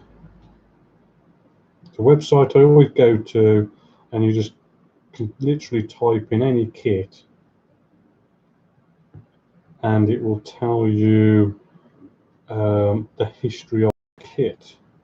Here we go. See, I was looking earlier today. It's scalemates.com, and basically you just you go into the search and you can go.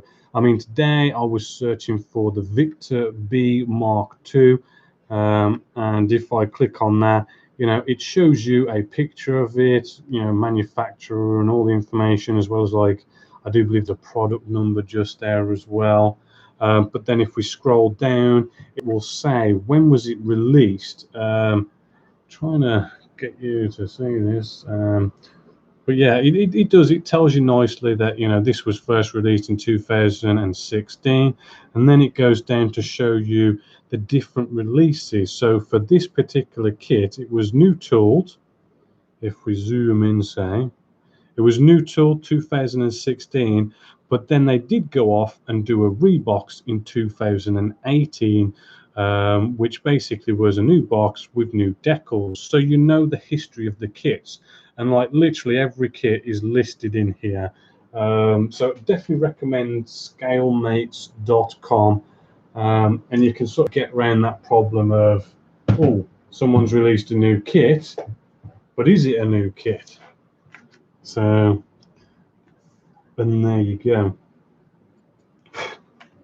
But in saying that, I mean, there are some old kits out there which are really still nice, right? Hasegawa, they've got some really nice old kits, right? Their F4 Phantoms are really nice kits, and their F14, loads of beauties. I mean, I'm actually working on the Hasegawa FA18 148 scale by Hasegawa, and I think that was when was that new tooled? I think that was 20 years ago or something when that was new tooled, but it's still live and kicking. I mean, they've done about 1 million reboxes of that kit, but it's still a damn good kit.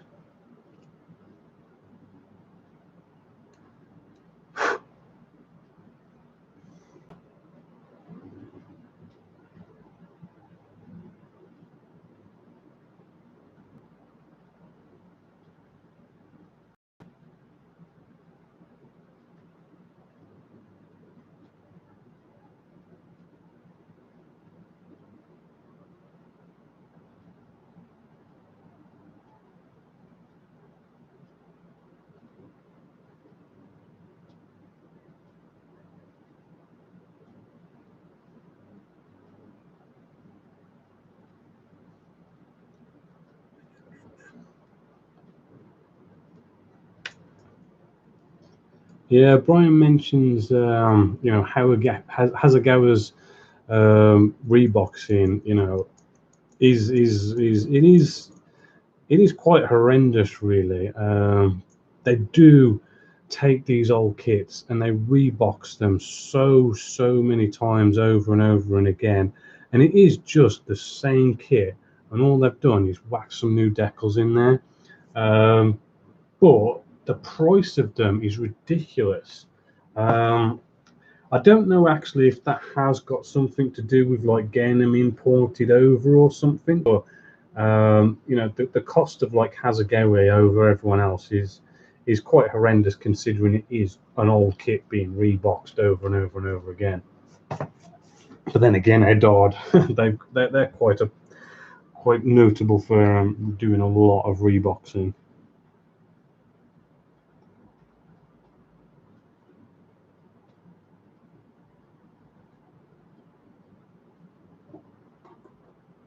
I've got a question on using washes. I think it's suggestions for black paint. I actually, in the FA18 step-by-step video build, we was using like black cockpits, and I used, if I could just get it out,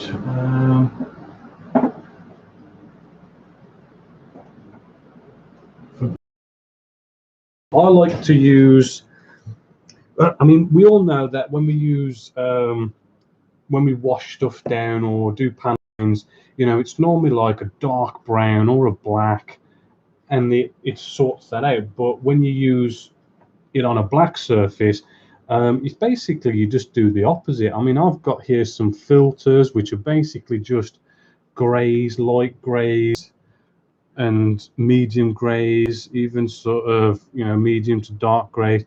It's you know, you just look at actual, I don't know, black planes, and you kind of see that, you know, the dust looks a bit sort of grey and white, and that's what you kind of see dirt wise. So, you know, it makes good sense to come in, you know, and get out some greys and even sort of really sort of whites, even sort of for kind of weathering as well. So it is just kind of like going the opposites. But when it comes to using black, let's just put these away. Black and white, because you can sort of ruin it. I tend to kind of not actually use the color if I can get away with it. This plane actually needs to be, you know, black or on the underside, and I'm not going to go off and spray this full on black. I'm going to be using, you know, as many grays under the sun that I can use, right? So, you know, we're going to probably be looking at probably using like grays and whites as a pre-shade, maybe, and then coming in with like some really sort of dark gray, which is almost sort of like a black, but it's, you know, it's sort of like a gray. I mean, we've got, I mean, there's NATO black, which you know, isn't quite full on black. I mean, really, you just don't want to be using full on black, really. It is just coming along, using lots of different grays, different shades of gray, and sort of building it up that way. So hopefully that sort of answers your question, to kind of, you know, just think about it a little bit differently. And the same process sort of goes for the white. I mean, you wouldn't go off and use as your base color white. I mean, if I was to do, say, a white plane, I would probably use a very light gray as a base color, and then I would be using something like white as a bleaching, right? Just to sort of, you know, show it that it's kind of all white, but we're not going full on white, right? So, you know, that you know, it is something I want to do a little bit of a video on that. Actually, I haven't managed to get around to it, but I will be messing around with black on this one when we get around to doing some spraying one of the Fridays.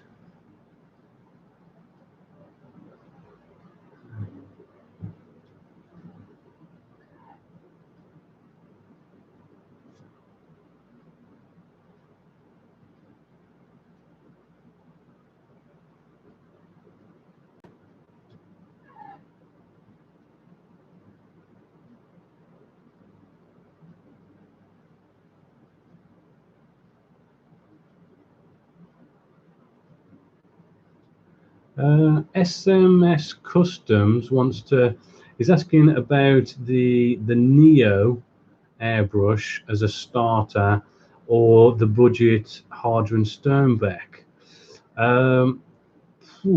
As a beginner, do you know what? I would probably say neither. Because I mean, if you're a beginner, you know, buying airbrushes is just so damn expensive. You know, when you've got to get a whole package of you know, compressors, airbrushes, regulators. You know, you got to get all these things, and you know, it's just so damn expensive. You know, getting a Vida, because you know, way back I did sort of put a lot of research into finding the cheapest airbrush I could that worked for, you know, someone, a beginner. And a Vida airbrush, which I do have. I've always got Vida. Where's the Vida gone? This my Vida? Yeah, here's the Vida. It's around about 20 quid or less. So damn cheap. And you know, you get it as a beginner, it will get you started. And even after you progress from being a beginner, it always comes in good handy as a second airbrush as well. You just cannot really sort of grumble at, you know, it does the job and the price is so good. I mean, yeah, there are a few sort of like issues. I mean, some of like the rubber seals on here are very sort of crap and flimsy, but to replace them isn't a massive big deal, getting little rubbers and stuff. But yeah, you know, really good airbrush.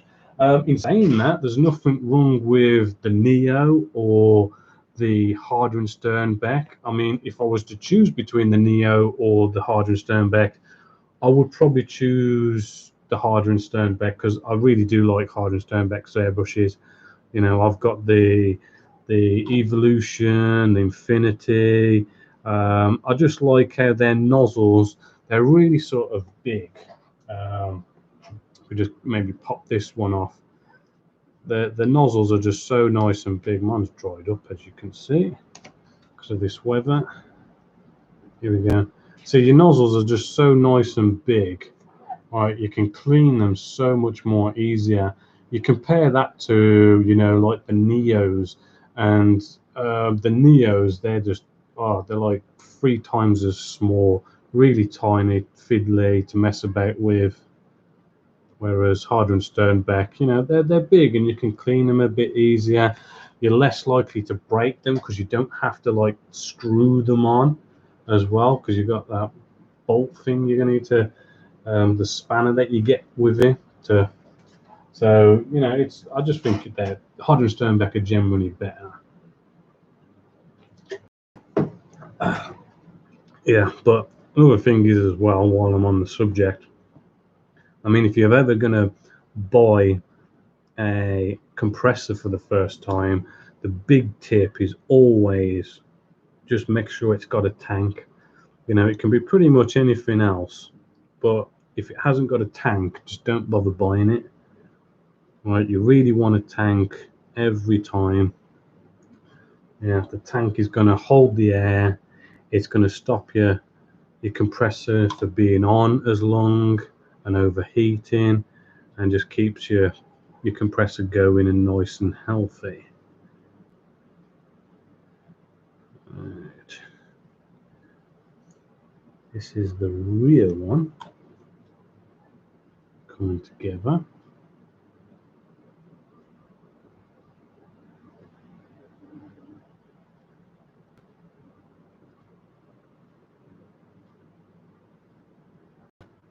See how this fits at the rear.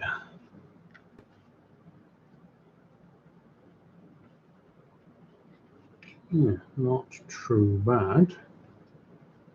And we can leave that up by the looks of it. So that's cool.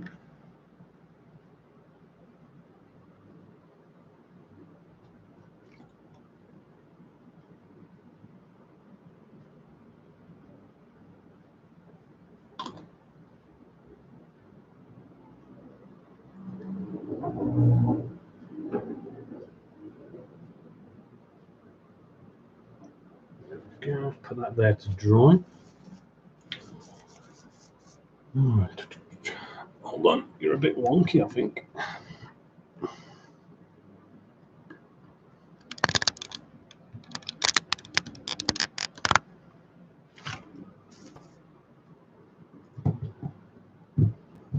Yeah, Sparmax is a good brand. Mine's a Sparmax.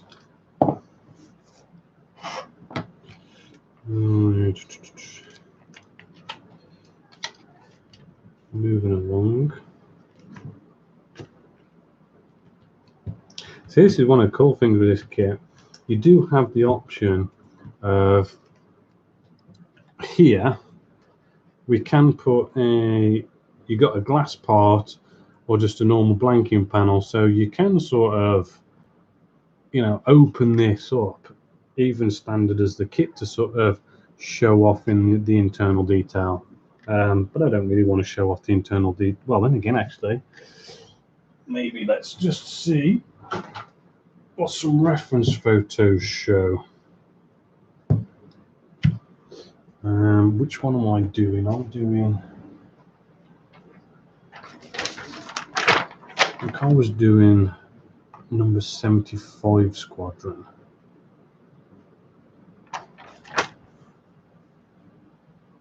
Yeah, I was doing the 75 squadron one.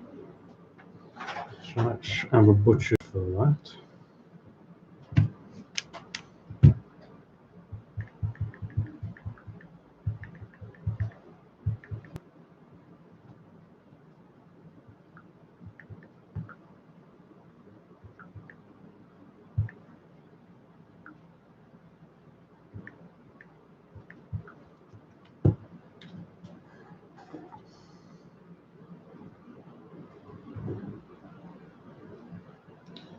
Images, right.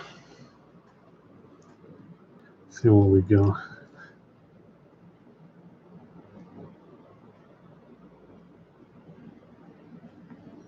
Let's have a look at this one. Yeah, it does look like this one just here, that's blanked out.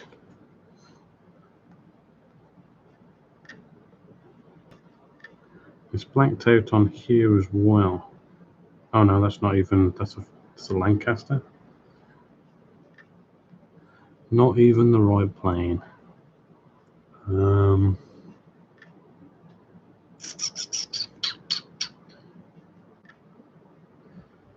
Actually, yeah, that's 75 Squadron, I think.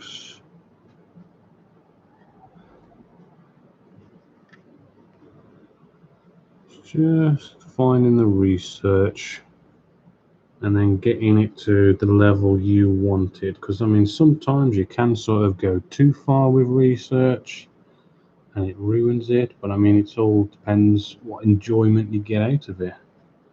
I mean, I like doing a bit of research, but then I don't like going so far that I have to find out the exact everything. But I like to get it generally somewhere in that ballpark.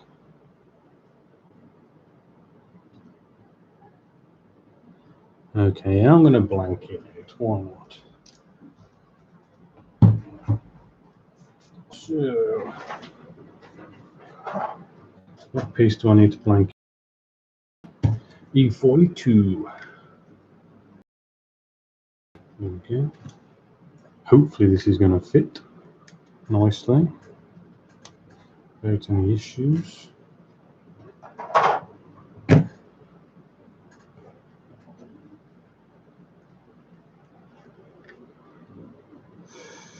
And actually this is one of these things where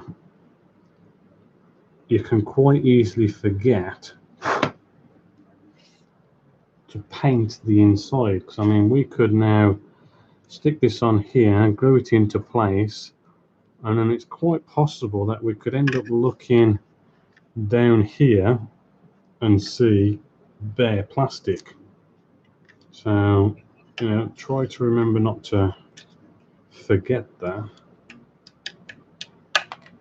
So I'm gonna get that painted just to make sure.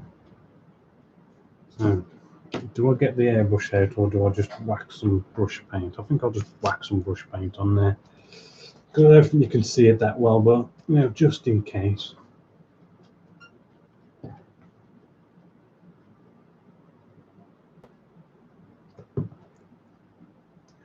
Oh. Thanks for that, Brian. I think you are right. Depends on what version I'm building. So I'm building, that's it. Okay, I'm with you. Yeah, I'm building the version A, and it does actually state A or B. So it is blanket off on version A. So there we go. I guessed right just in case.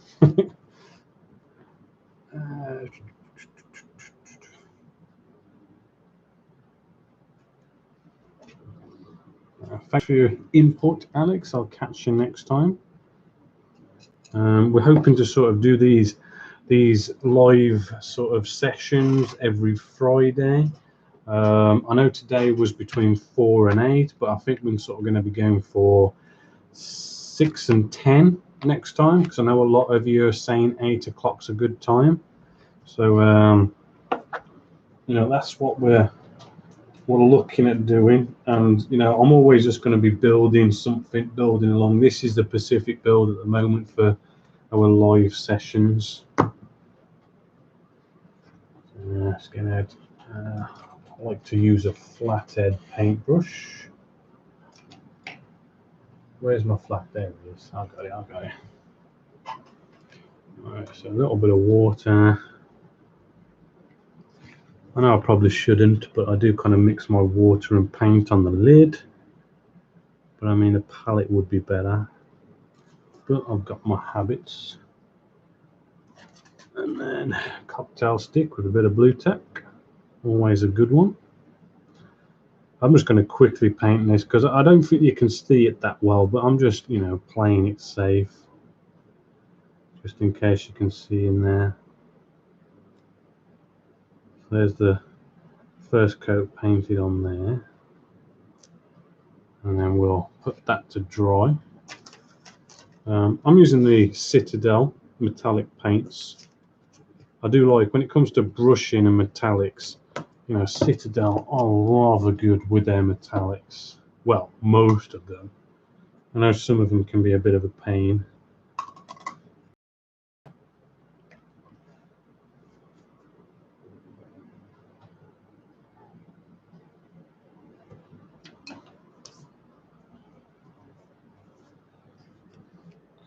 All right. So the next one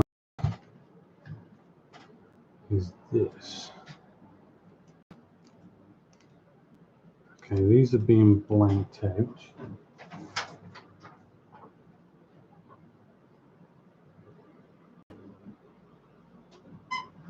And you're not going to be able to see in the painting these ones.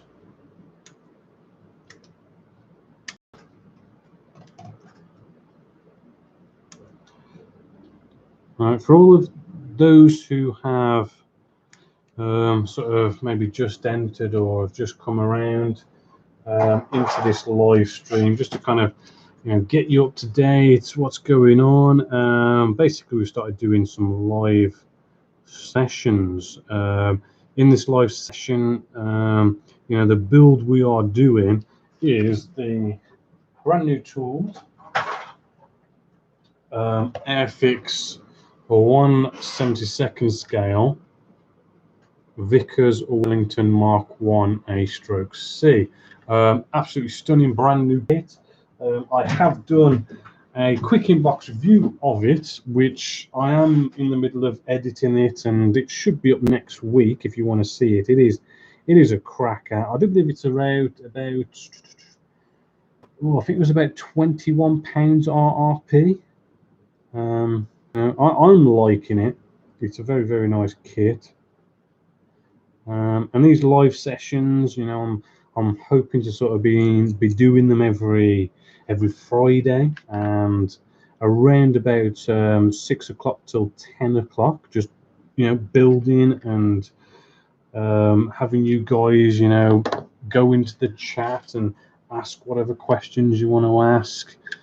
So I'm building and we're chatting and asking you're asking questions, and hopefully I'm you know, sort of helping you along with your builds. Because I mean, you know, if you just want to sit there building your model, you know, have me on in the background, and you might have like a little sort of problem, and you can just go into the chat and just ask there and then, you know, how do you do this, or just general questions, you know, what's my favorite color,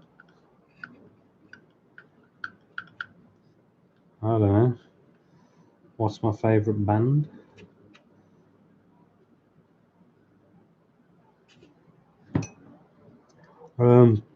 Also, as another little thing, I did mention it probably about an hour or so ago, but me and the wife, we've set up a little sort of youth club for people with autistic traits, learning difficulties. And one of the things that I'm sort of wanting to do is sort of teach some of the kids how to do some scale modeling. But as you could probably imagine, I mean, the amount of kids that we could have go in, and the cost of like buying loads and loads of kits. So we was thinking about, if you want to throw out a charitable donation of just simply, going, having a look at your stash, and I know you guys have stashes, taking up an entire bedroom or something, or you've got your shed at the bottom of the garden and it's just absolutely full of kits that you've brought and not built. I mean, if there's any kits that you just like, I brought that about 10 years ago, I'm never going to build it, it'd be quite cool to donate it to these kids for them to build. I mean, it doesn't have to be anything big, it could just be a simple 1/72 scale Spitfire. You could have opened the box or anything like that, just something that you got spare lying around, and if you could post it to the Genesis Models workshop, I mean, the kids are going to absolutely love, getting to build some kits and stuff, and it just gets them into the hobby, hopefully, as well. So if you want to do that, I mean, on the Genesis Models website, you've got the contact us section or the subscribe section, and there you will see the Genesis Models workshop actual mailing address if you want to go down that route. I just thought I'd throw it out there for you guys. So I'm going to carry on building this, read whatever questions we got, see where we get.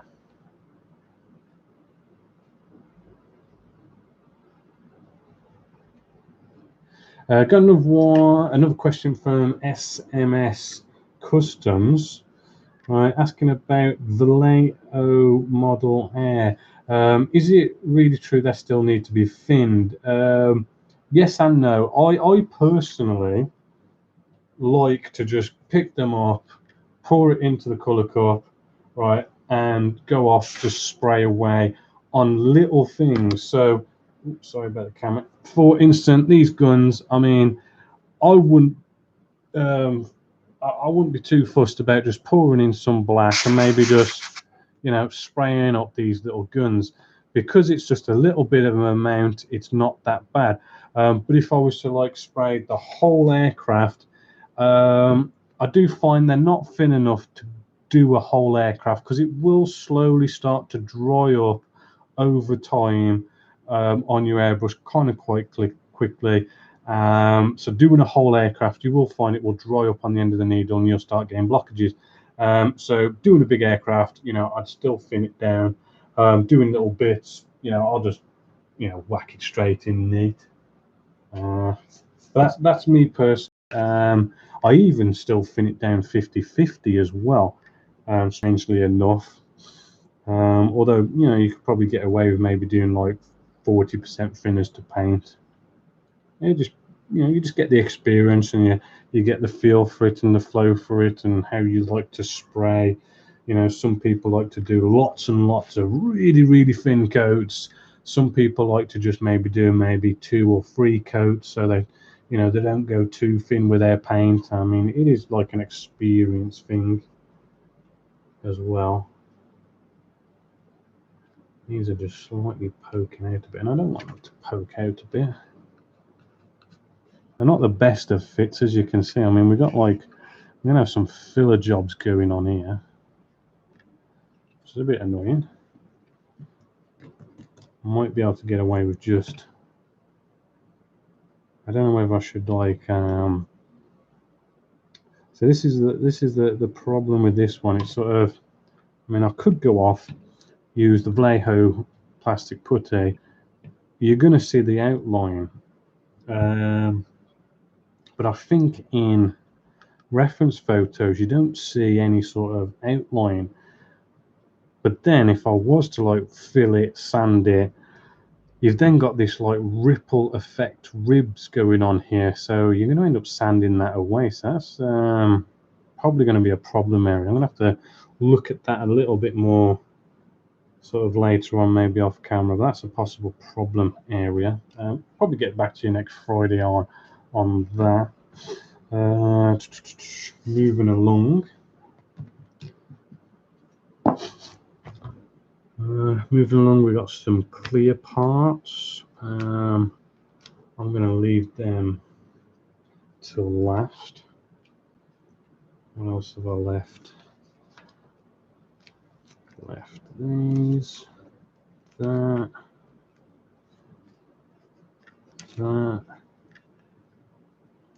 Right, the wheels, I'll do them off camera as well. I don't want to bog you down with all this.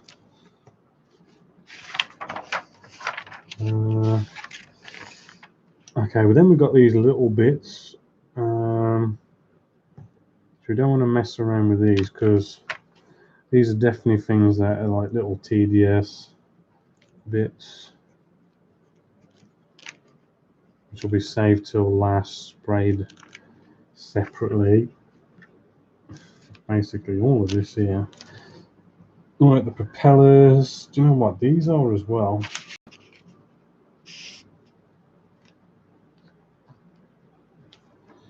In fact, I think everything I could probably leave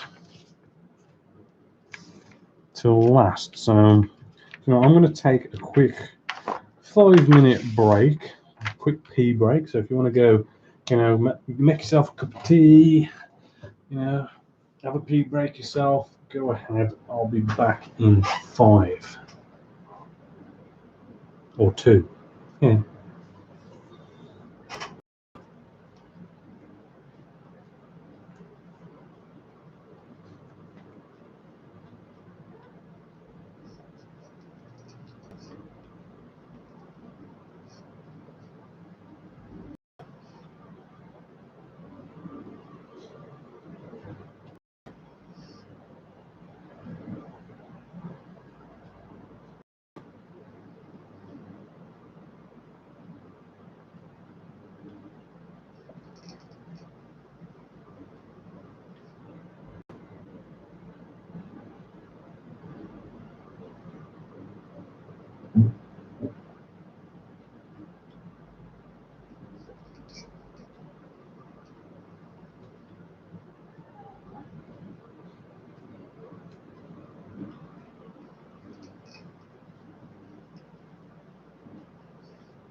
Yeah,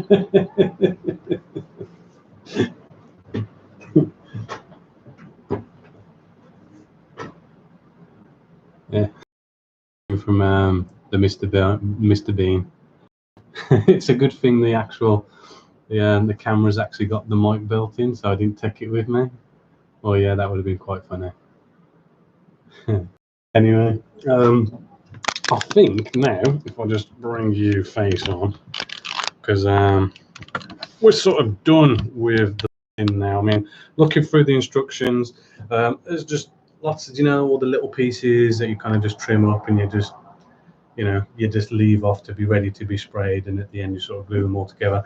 I'll do that off camera just to saves all those boring bits. So next week, next Friday, it does look like what we're going to be sort of showing is getting the canopies, masking them up, and hopefully spraying this whole bad boy all up, which we did talk a bit about spraying up, doing black, full on black. So we're going to be using different shades of grey and stuff. So if you ever wanted to do black, this is going to be a good opportunity to sort of check that out. And we're going to be doing the camo and everything. Whether we get that all done in one session, I don't know, but it would be cool to get it all sprayed up. So hopefully you've enjoyed this whole big live sort of session, and hopefully I'm sort of enjoying it. I mean, I've enjoyed it. It's been great answering you guys' questions, and just getting a feel for you guys, what kind of feedback, because I do like to know what you guys are thinking, and what you like, what you don't like, because it really is good to sort of take Genessis models in the direction you guys want to go, because it just means that hopefully I'm doing things right in that respect.